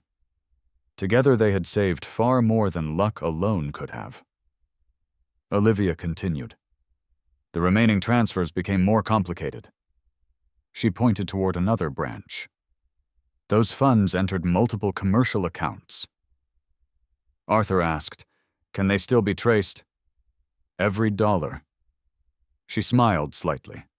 Money leaves footprints. Arthur appreciated the phrase. Rebecca looked over the timeline.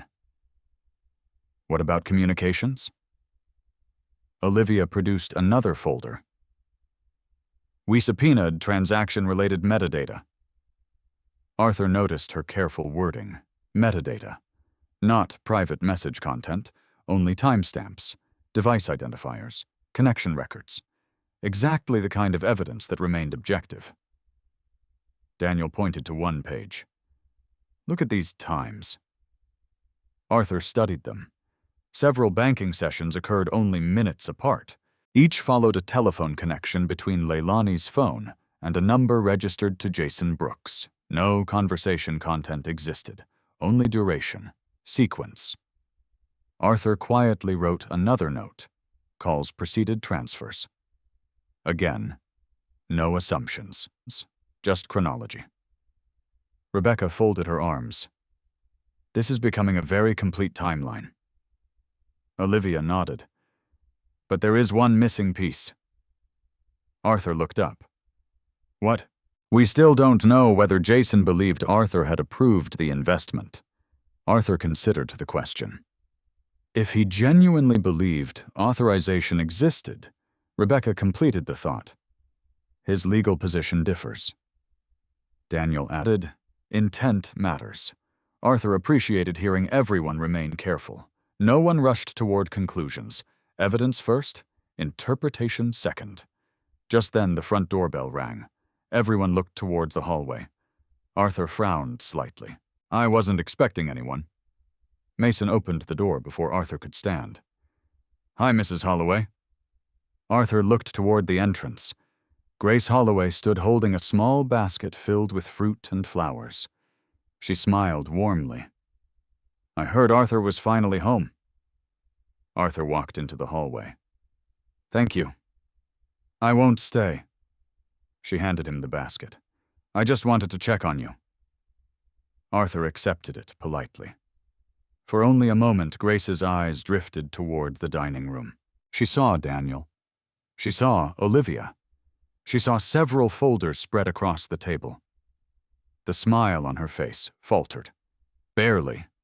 Less than a second. Then it returned. I didn't realize you had company, Arthur answered naturally. Some paperwork. Grace nodded. Well, I'll let you get back to it. She turned toward the driveway. Arthur watched her leave without saying another word. When the front door closed, Olivia spoke quietly. She noticed us. Rebecca nodded. Yes. Arthur carried the fruit basket into the kitchen. As he set it on the counter, something caught his attention. A folded envelope rested beneath the ribbon tying the basket together. Plain white, no postage, no return address. Arthur looked toward Rebecca. I haven't opened it. Don't. She stood immediately. Not yet. Daniel reached into his briefcase and removed a pair of disposable gloves. Olivia looked at the untouched envelope. Interesting timing. Arthur stepped back. No one touched it. Rebecca called Brian Collins. I think you should come over. 30 minutes later, the detective arrived. He photographed the basket exactly where Arthur had placed it. He photographed the envelope from every angle, then wearing gloves, he carefully lifted it. Inside was a single folded sheet of paper. Brian opened it slowly. No signature. Only one typed sentence. Stop asking questions before someone gets hurt. The kitchen fell completely silent.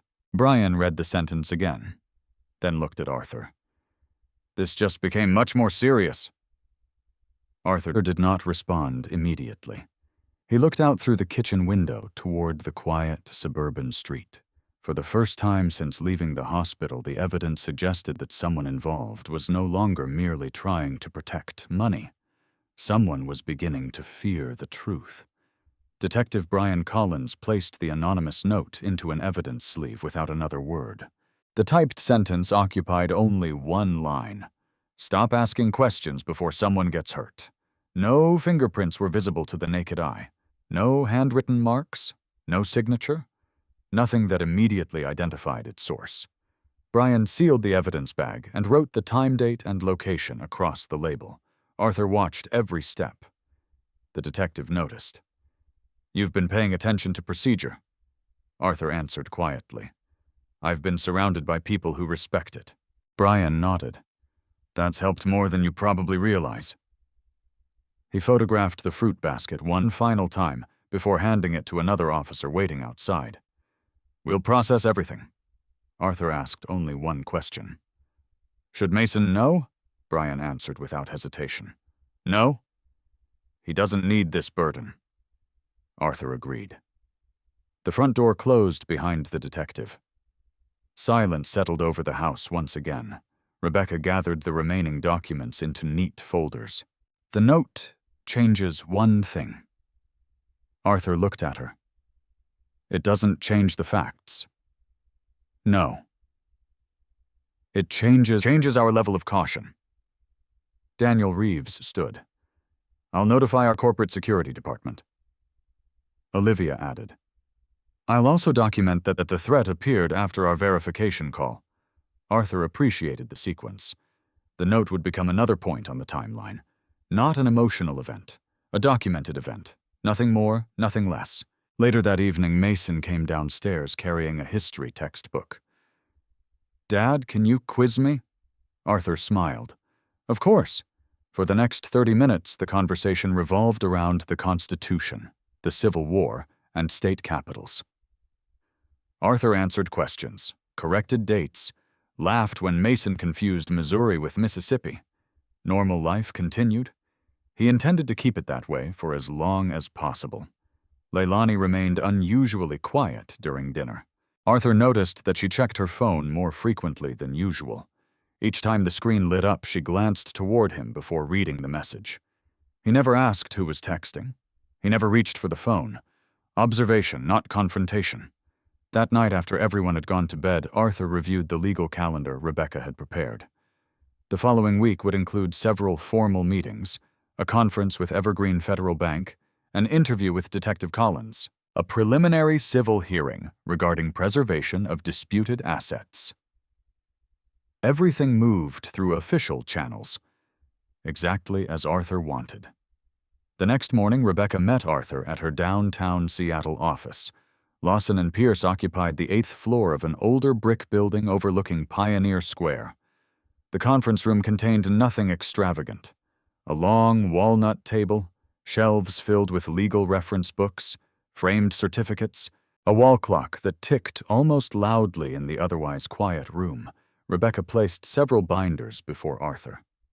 "I want to review testimony." Arthur nodded. "Not because I expect surprises. Because precision matters." She opened the first binder.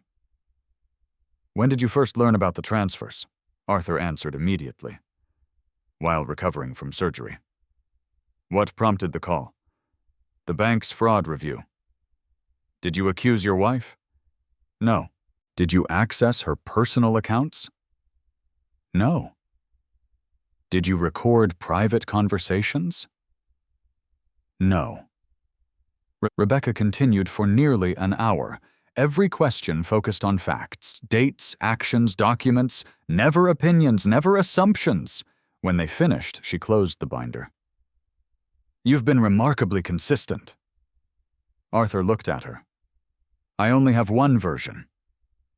"The truth usually does." At noon, they crossed the street to the King County Courthouse Annex for a procedural conference. No jury, no spectators, only attorneys, bank representatives, and court staff. It was not a trial. It was an administrative hearing concerning preservation of disputed assets, while investigations continued. Daniel Reeves and Olivia Bennett arrived carrying certified banking records. Jason Brooks entered several minutes later with his attorney. Arthur recognized him immediately from the corporate photographs. Early 40s, tailored gray suit, confident posture. Jason glanced briefly toward Arthur. Their eyes met for only a second. Arthur saw no fear, only calculation. Leilani entered last. She wore a cream-colored business suit Arthur had given her for their anniversary 3 years earlier. She sat beside her attorney without looking toward Arthur. The hearing began promptly. The judge reviewed the purpose. This proceeding concerns preservation of disputed financial assets. No findings of liability will be made today. Arthur appreciated the clarity. Rebecca spoke first.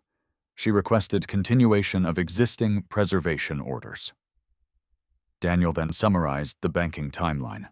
Only verified facts, transaction times, authorization methods, compliance holds, no opinions, no accusations.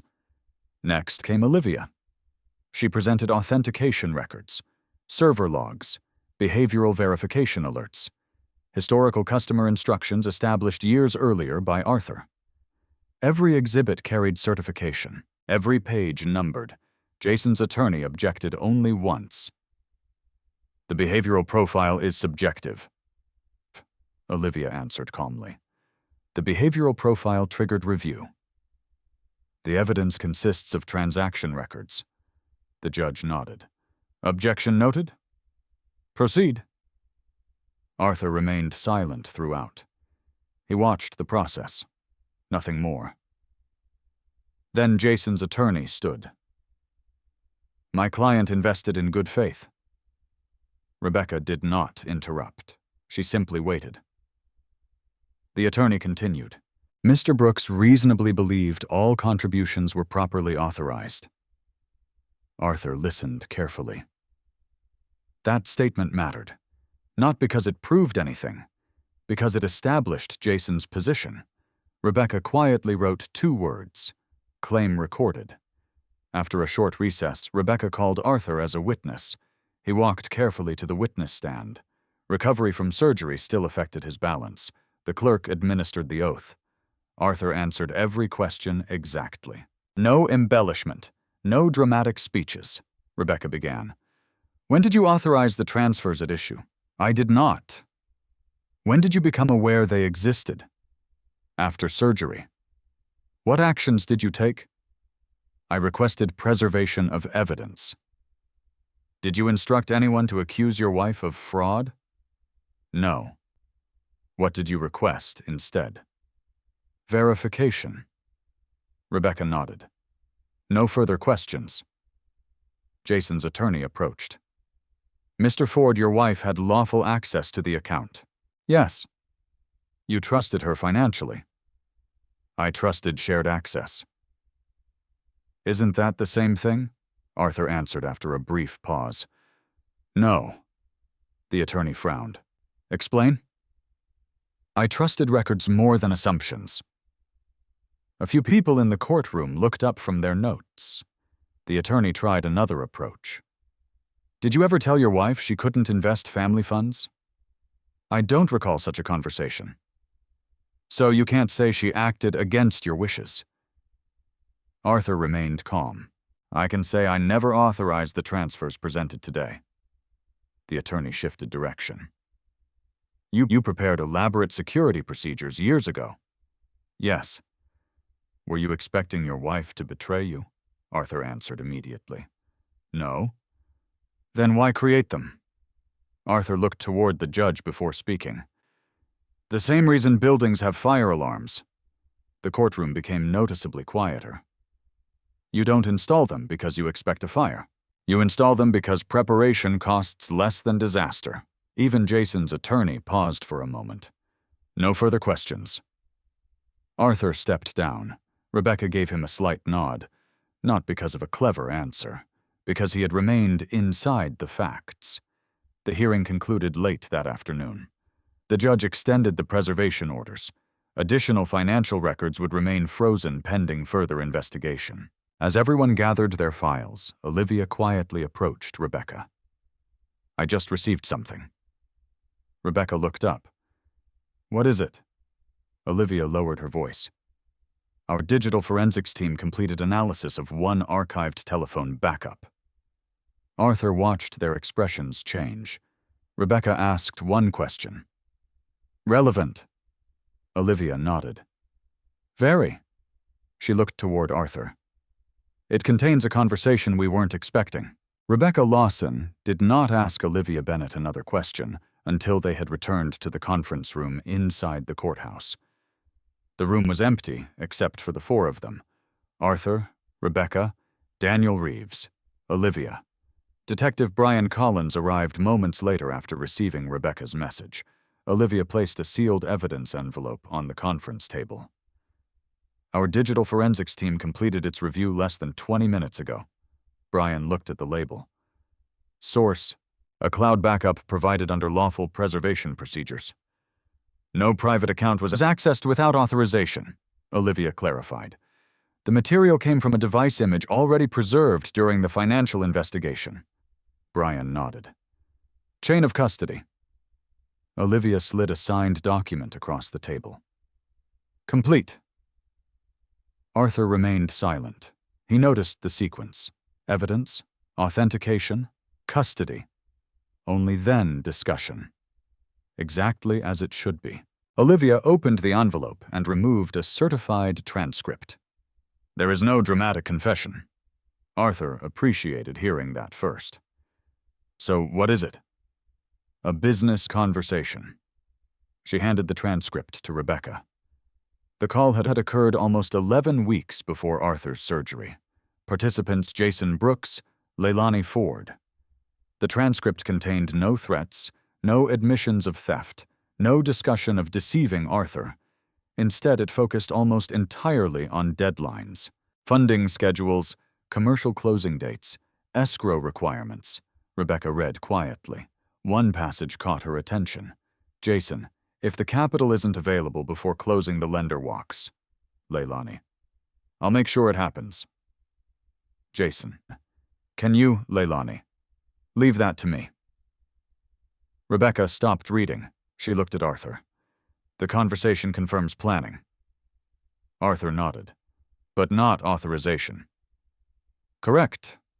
Brian added another observation. It also places the investment timeline months before surgery. Arthur wrote another note. Planning predates hospitalization. Again. A fact, nothing more. Olivia turned to another document. Our server specialists also completed the authentication review. Daniel spread several color-coded charts across the table. Each represented one element of the disputed transactions: login times, authentication tokens, device identifiers, behavioral analysis, network locations. Everything aligned with the technical record. Rebecca examined the charts carefully. No hacking. Daniel shook his head. No evidence of unauthorized system access. No password theft. No malware. Arthur understood immediately. This case was becoming simpler, not more complicated. The bank's systems had worked exactly as designed. The question had never been whether someone logged in. The question had always been whether the transfers represented informed joint authorization. Brian leaned forward. That's an important distinction. Olivia agreed. The systems verified identity credentials. They cannot independently verify intent. Arthur looked across the table. Which is why records matter. Daniel smiled slightly. Exactly. Rebecca organized the exhibits into chronological order. I think we're finally seeing the complete picture. Arthur studied the timeline once more. Investment discussions, corporate filings, funding deadlines, telephone records, bank transfers, verification calls, evidence preservation, anonymous threat, everything now connected through dates rather than assumptions. Brian received a message on his phone. He glanced down, then looked back at the group. The storage unit. Arthur remembered the invoice discovered in the garage. What about it? We obtained a warrant. Rebecca nodded approvingly. What did you find? Brian chose his words carefully. Business records, construction contracts, financial projections. Arthur waited. No cash. None. No hidden accounts. No, Brian continued, but there were several original paper contracts. Rebecca immediately asked, original signatures? Yes. Arthur noticed Rebecca's expression change. That's useful. Brian continued. Our forensic document examiner compared those originals with several copies submitted during recent banking transactions. Daniel understood immediately. The signatures... Brian nodded.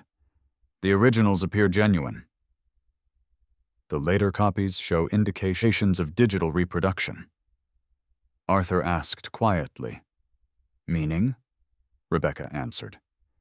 It appears authentic signatures may have been scanned and reused. Arthur absorbed the statement. No forged handwriting, no elaborate counterfeit, simply copied signatures attached to later documents. Brian clarified immediately. The examination isn't complete, but the preliminary findings are significant. Arthur appreciated the caution. Nobody claimed certainty before the report was finished. The following day, Evergreen Federal Bank's Internal Review Committee convened. Arthur attended remotely from Rebecca's office because Dr. Murphy still limited unnecessary travel. Daniel presented the account history. Olivia summarized the investigative timeline. Another compliance officer reviewed institutional procedures. The committee chair asked a single question. Were established security policies followed? Daniel answered. Yes. Were enhanced customer protections activated correctly? Yes. Were disputed transfers halted as soon as policy permitted? Yes. The chair nodded. Then our responsibility is clear. Arthur listened quietly. No one praised him. No one criticized Leilani. The discussion focused entirely on documented procedure. It reminded Arthur why he had trusted institutions instead of arguments. Systems were imperfect, but when people respected them, they often reached the truth. Later that afternoon, Rebecca received formal notice. The bank would officially recognize the disputed transfers as subject to continuing legal review rather than completed uncontested transactions. That single decision protected nearly every remaining frozen dollar. Arthur looked out the office window toward Elliott Bay. Ships moved slowly through gray water beneath low clouds. Rebecca placed the letter beside him. You saved more than money. Arthur looked up. How? Because you reacted correctly. She continued before Arthur could answer. If you had confronted everyone on the first day, if you'd emptied accounts, if you'd tried to hide assets, if you'd secretly searched phones. She shook her head. This case would be completely different. Arthur understood. Preparation had mattered. Restraint had mattered even more. His phone vibrated. It was Mason. Dad? Hey, buddy. Coach says I made varsity. Arthur smiled. That's fantastic. You coming to practice tomorrow? Arthur looked toward Rebecca. She nodded. Dr. Murphy had already approved light activity. I'll be there. Really? I wouldn't miss it. After the call ended, Arthur felt something he had not experienced since before surgery. Not relief, perspective. The investigation still continued. The legal process remained unfinished, yet life had quietly refused to stop. Children still made baseball teams. Rain still fell over Seattle. Morning still followed night. Brian Collins entered Rebecca's office without knocking. He held a sealed forensic report. The signature analysis is complete. Rebecca stood. So, Brian placed the report on the conference table. The examiner reached a definitive conclusion. Arthur looked toward him. The questioned documents contain digitally duplicated signature images taken from earlier authentic paperwork. Silence filled the room. No one celebrated. No one spoke. Brian continued. One more thing. Arthur waited. The forensic team also identified the exact document from which the signature image was copied. Rebecca slowly opened the report.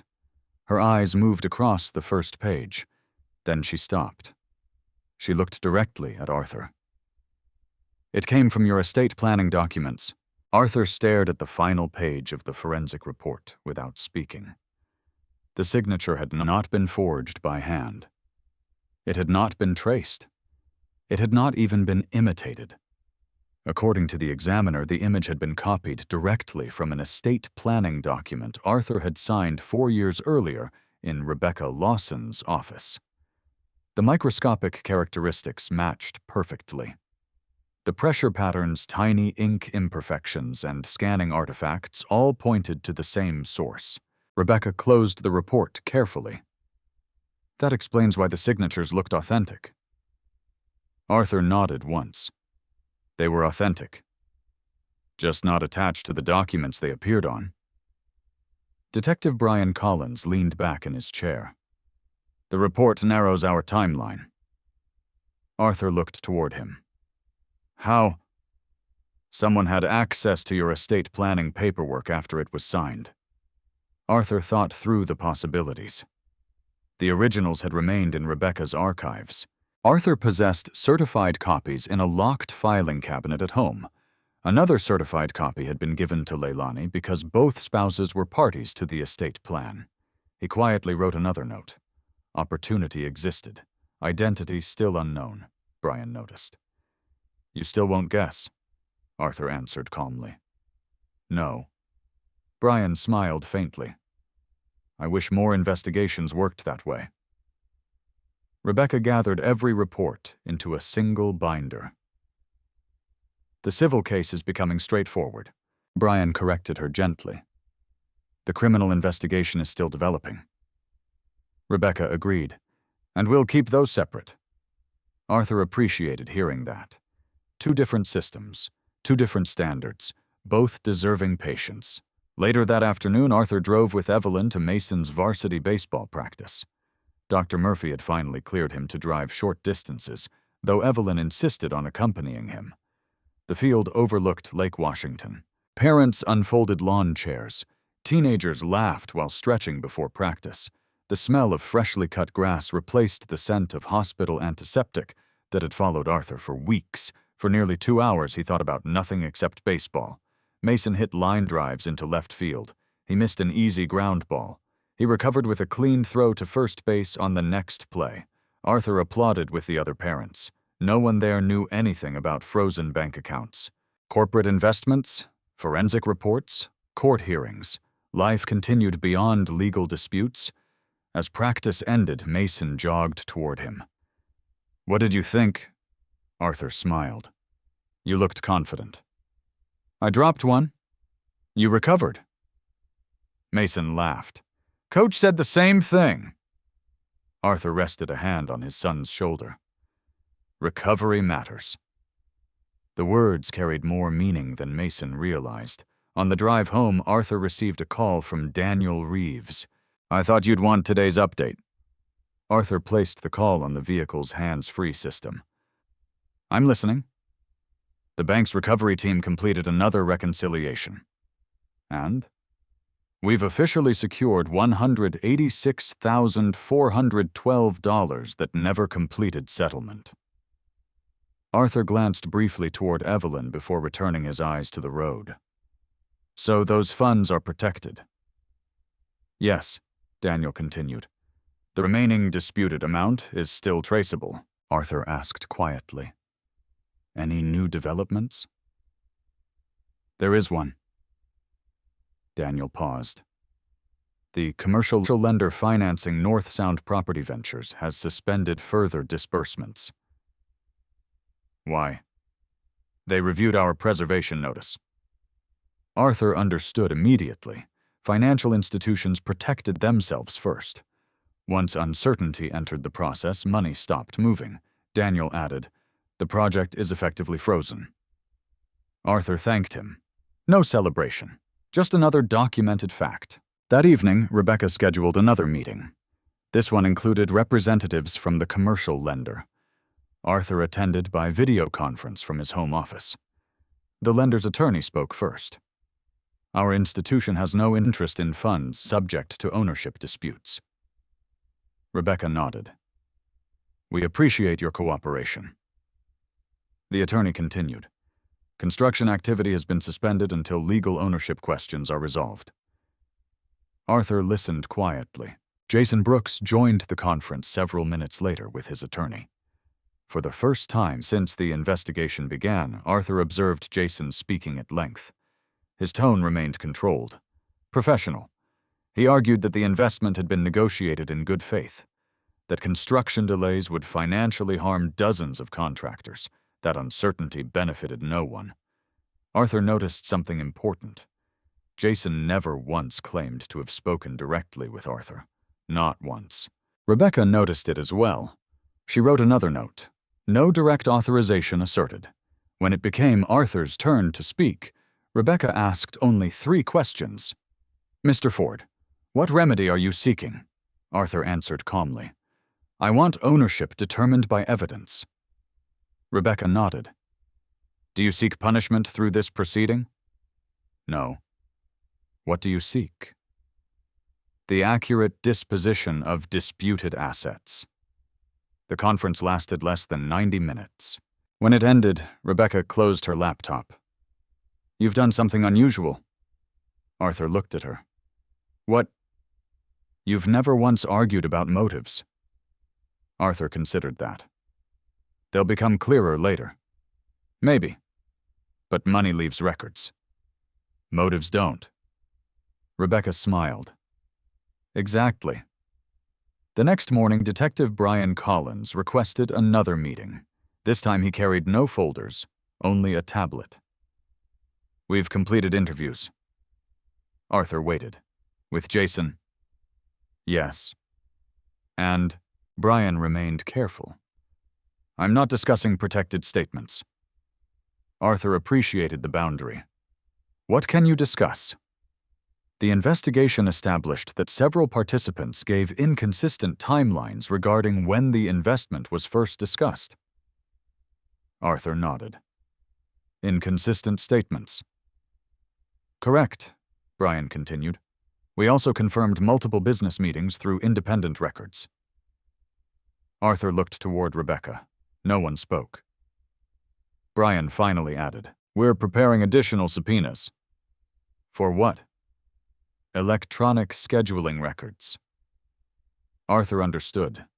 Calendars, meeting invitations, location logs, again objective records. Not memory, not opinion. That afternoon, Arthur returned to the garage for the first time since Detective Collins had removed the original portfolio. The shelves now looked almost empty. Evidence technicians had photographed everything before returning most of the storage bins. One thing caught Arthur's attention.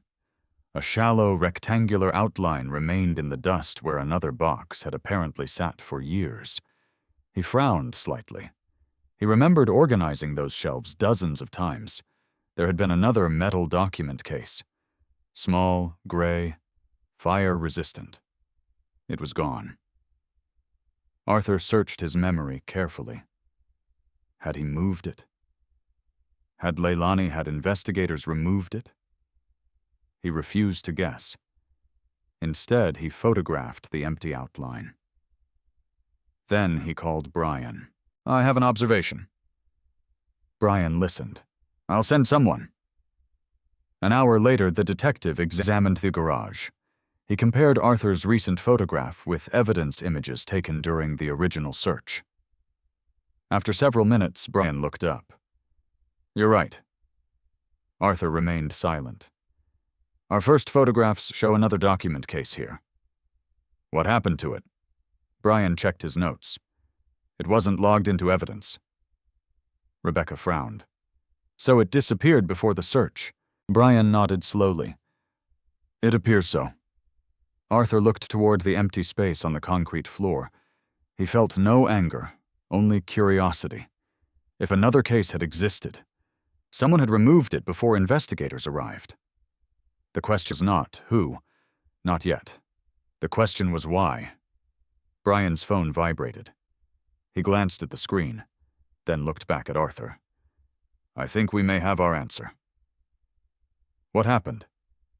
Brian read the message once more before speaking. "A security camera from a neighboring house was just recovered." Arthur waited. "It covers part of your driveway." And Brian looked directly at him. It recorded someone leaving your garage late the night before your surgery. Detective Brian Collins did not speculate about what the security camera contained. He never did. The footage needs to be authenticated first, he said. Arthur appreciated the answer. An hour later, they met inside the Digital Evidence Laboratory at the Seattle Police Department. The neighboring homeowner had voluntarily provided the original recording from a cloud-connected security system. A forensic technician had already verified the file, hash-confirmed the creation timestamp, and documented the chain of custody. Only then did Brian dim the lights. The recording began at 10:17 p.m., the night before Arthur's surgery. Rain drifted across the camera lens. Arthur's driveway appeared almost empty. Nothing happened for nearly 6 minutes. Then the garage door opened. Rebecca watched the timestamp carefully.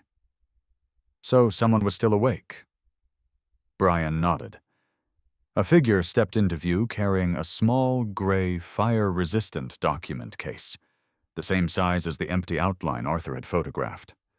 The person's face remained partially hidden beneath the garage light. The technician enlarged the image. Not dramatically, only enough to improve clarity without altering the evidence. The person walked toward a black SUV parked near the curb. The rear hatch opened. The document case disappeared inside. Rebecca looked toward Brian. "License plate?" Brian answered quietly. "The camera doesn't capture it." Arthur remained focused on the screen. No assumptions, only observation. The technician advanced several frames. As the person closed the rear hatch, they briefly turned toward the house. The porch light illuminated the side of the face. Brian paused the recording. Everyone remained silent. Arthur recognized Leilani immediately. The image did not show what she intended to do with the document case. It did not reveal what was inside. It showed only one undeniable fact. She removed it from the garage. Brian resumed the recording. The SUV drove away at 10:26 p.m. 28 minutes later, it returned. Leilani exited the vehicle without the document case. She entered the house carrying only her purse. Arthur quietly wrote another note. Document case removed, not returned. Brian switched off the projector. "The footage establishes movement." Rebecca nodded. "Nothing more." Arthur appreciated that both of them remained disciplined. No one claimed to know where the case had gone. No one claimed what it contained. Those answers still belonged to the investigation. The following morning, Daniel Reeves called with another update. "I think you'll want to hear this in person." Arthur agreed to meet at the Cascade branch of Evergreen Federal Bank. It was his first visit since leaving the hospital. Employees greeted him politely, but without unnecessary attention. Daniel escorted Arthur, Rebecca, and Brian into a private conference room. Olivia Bennett was already waiting with several certified reports. Daniel smiled for the first time in weeks. "We've completed final reconciliation." Arthur sat quietly. Olivia placed one document in front of him. Across the top appeared a single sentence, "Recovered Funds Summary." She began explaining. "The transfers halted during our enhanced review never completed settlement." Arthur listened. "The escrow accounts released the disputed funds after receiving preservation notices." She turned another page. "The commercial lender also returned unused investor deposits," Daniel added. "Combined with the transfers we stopped immediately, we've secured the overwhelming majority of the disputed savings." Arthur studied the figures. Nearly every dollar had been accounted for. Some remained under court supervision. Some had already returned to protected accounts. Only a relatively small amount remained tied to unresolved commercial expenses. Rebecca closed the folder. "That's a remarkable recovery." Daniel shook his head. It wasn't luck." He looked directly at Arthur. "It was preparation." Arthur remembered the afternoon 6 years earlier when he had spent nearly 2 hours asking Daniel about optional security procedures. At the time, several employees had quietly joked that he was overly cautious. Neither man mentioned that memory. They didn't need to. Olivia reached into another folder. I have something else. Arthur looked up. Our investigation is officially complete. She handed him the bank's closing report. The final section summarized the sequence without emotion. Historical customer safeguards, behavioral alert, enhanced verification, transaction suspension, evidence preservation, inter-institution cooperation, nothing dramatic, nothing theatrical, simply a record of events. Arthur signed the receipt, acknowledging delivery. As they prepared to leave, Daniel stood. There's one thing I've wanted to tell you. Arthur waited. I've managed this branch for 12 years. Daniel folded his hands. Most people believe trust means removing safeguards. Arthur remained silent. I think you've shown the opposite. Arthur smiled faintly. Safeguards protect honest people, too. Daniel nodded. They do. That afternoon, Arthur drove to the family home one final time before the property entered the agreed legal process. Most of the rooms had already been packed. Mason's bedroom remained almost unchanged. Baseball trophies still lined the shelves. A glove rested on the desk. Arthur stood quietly in the doorway. He remembered helping Mason paint those walls, teaching him how to throw a curveball, building a model airplane together during a rainy winter weekend. The memories belonged to neither legal filings nor bank statements. They belonged to life. Mason walked into the room carrying 2 cardboard boxes. You really think we'll move? Arthur answered honestly. Yes. Will it be weird? For a while. Mason looked around his room. I'll miss this place. Arthur rested a hand on his shoulder. A house keeps memories, but it doesn't keep a family together. Mason nodded slowly. I think I get it. Over the following weeks, Arthur found a smaller home in a quiet neighborhood north of Seattle. Nothing extravagant. A modest backyard, a workshop large enough for weekend projects, a short drive from Mason's school. Exactly the kind of place Arthur preferred. He sold the old house through the court-approved process. The proceeds entered properly documented accounts under Rebecca's supervision until every remaining legal issue concluded. No shortcuts, no hidden transfers. Everything transparent. Late one Friday afternoon, Rebecca called. I have good news. Arthur answered from the backyard while assembling a new workbench. I'm listening. The court approved the final financial settlement. Arthur set the wrench down. And the recovery process is complete. Arthur looked across the yard where Mason was practicing baseball throws against a training net. Rain clouds had finally given way to sunlight. He thanked Rebecca. After ending the call, he remained standing for several minutes. Not because he was overwhelmed. Because for the first time in months, there was nothing left that required immediate action.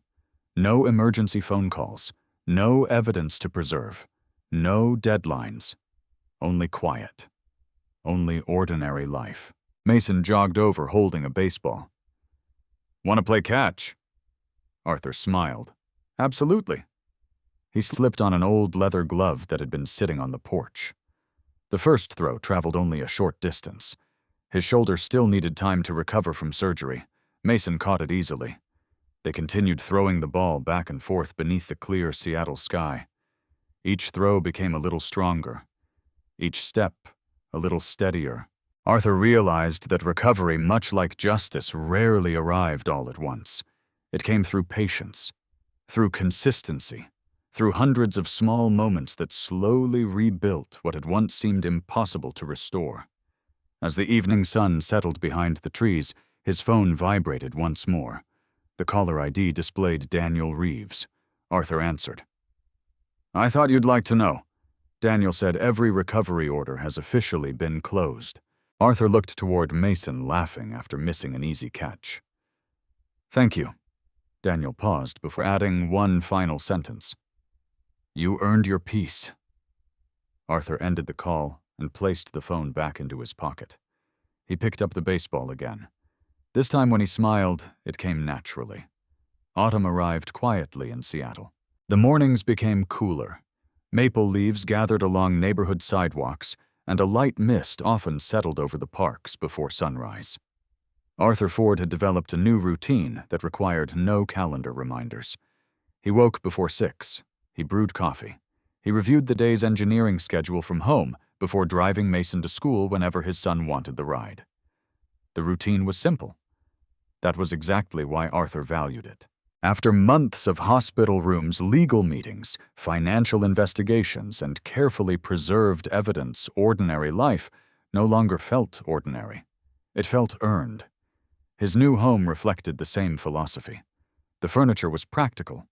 The garage was organized. Every tool hung in its proper place.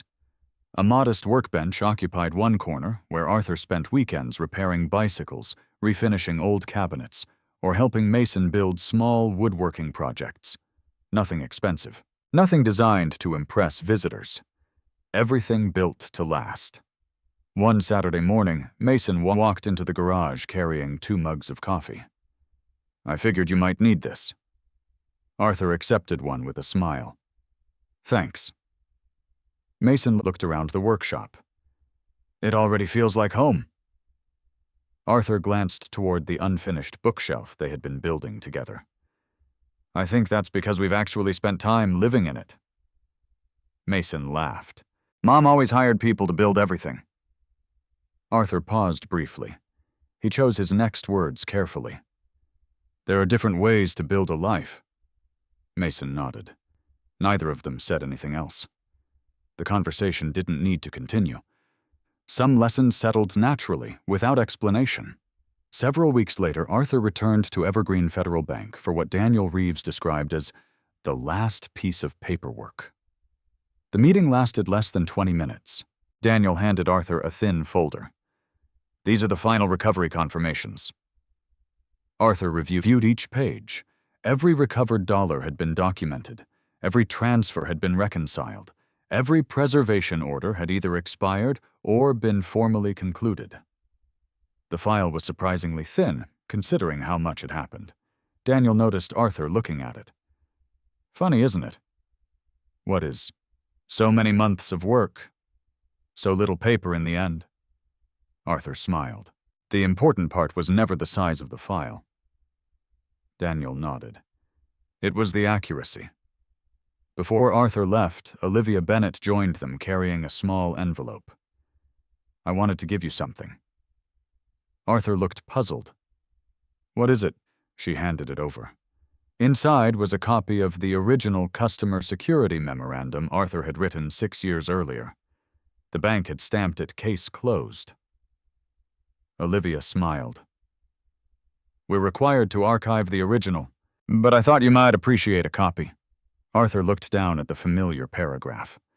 "If future transactions appear technically valid but behaviorally inconsistent with my historical financial conduct, please preserve evidence before reaching conclusions."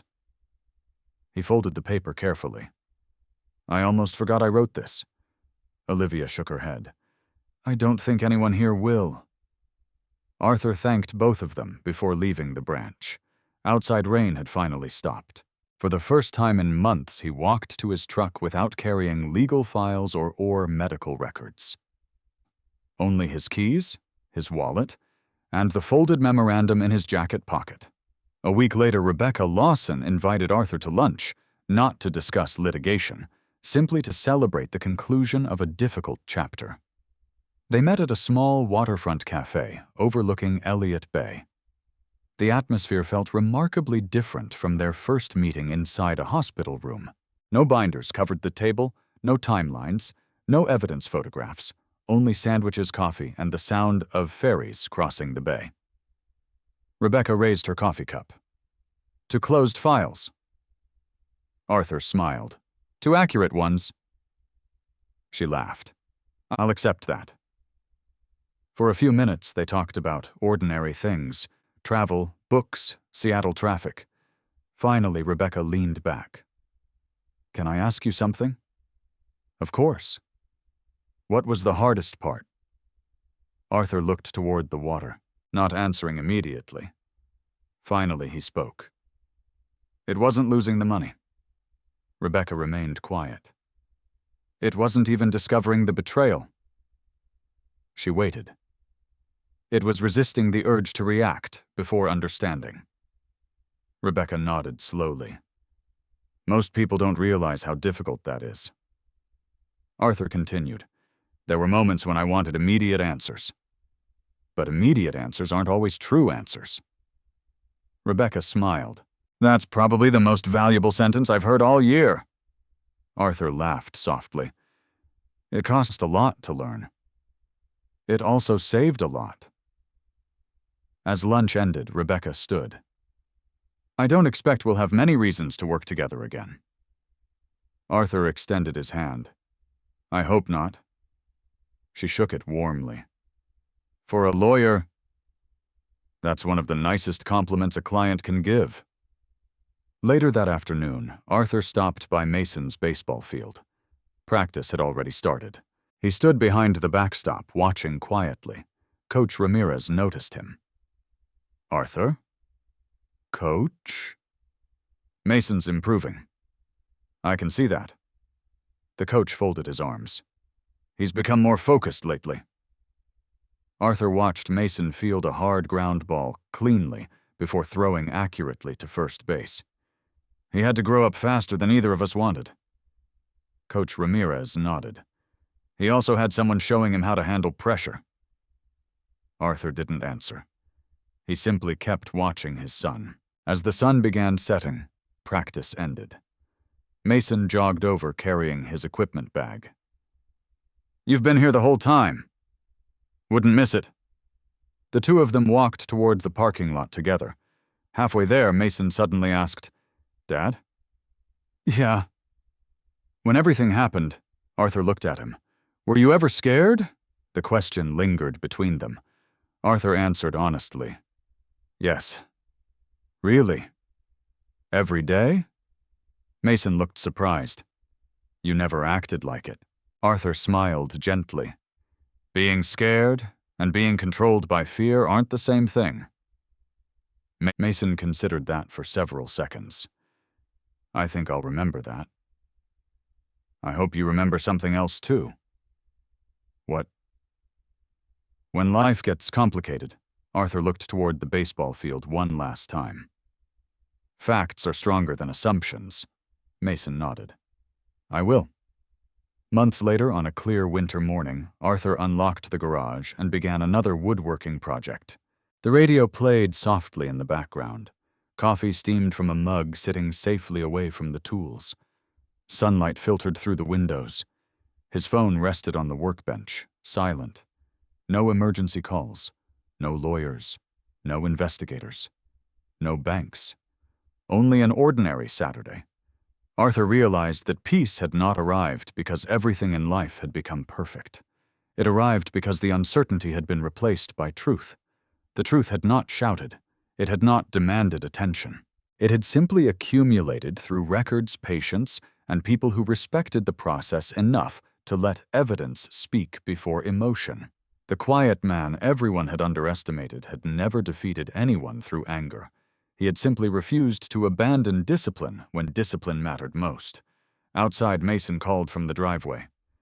Dad, you ready? Arthur set down the sanding block. I'm coming. He switched off the workshop lights, closed the garage door, and walked toward his son. The winter air felt crisp. The sky above Seattle was unusually clear. Together they climbed into the old Ford F-150 that Arthur had never bothered to replace. The engine started on the first turn of the key. They drove away without looking back. Some victories were loud enough for headlines. Others were measured in restored trust, quiet mornings, and the freedom to live without unfinished questions. Arthur preferred the second kind. It lasted longer. Arthur's story reminds us that strength is not always loud. Sometimes the strongest person in the room is the one who refuses to panic, who waits for facts before making decisions, and who understands that evidence has a longer memory than emotion. Patience is not weakness. Preparation is not distrust. They are quiet forms of responsibility that reveal their value only when life becomes difficult. In everyday life, most people will eventually face moments when assumptions seem easier than truth. Whether in family work, friendships, or finances, reacting too quickly can create damage that is impossible to undo. Taking time to verify, document, and think clearly often protects far more than money.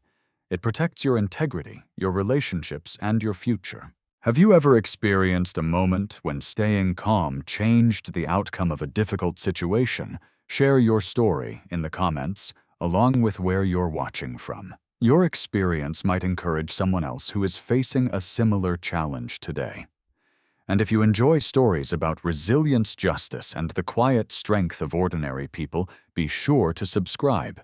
Tomorrow's story follows another unforgettable journey, where patience once again proves stronger than appearances.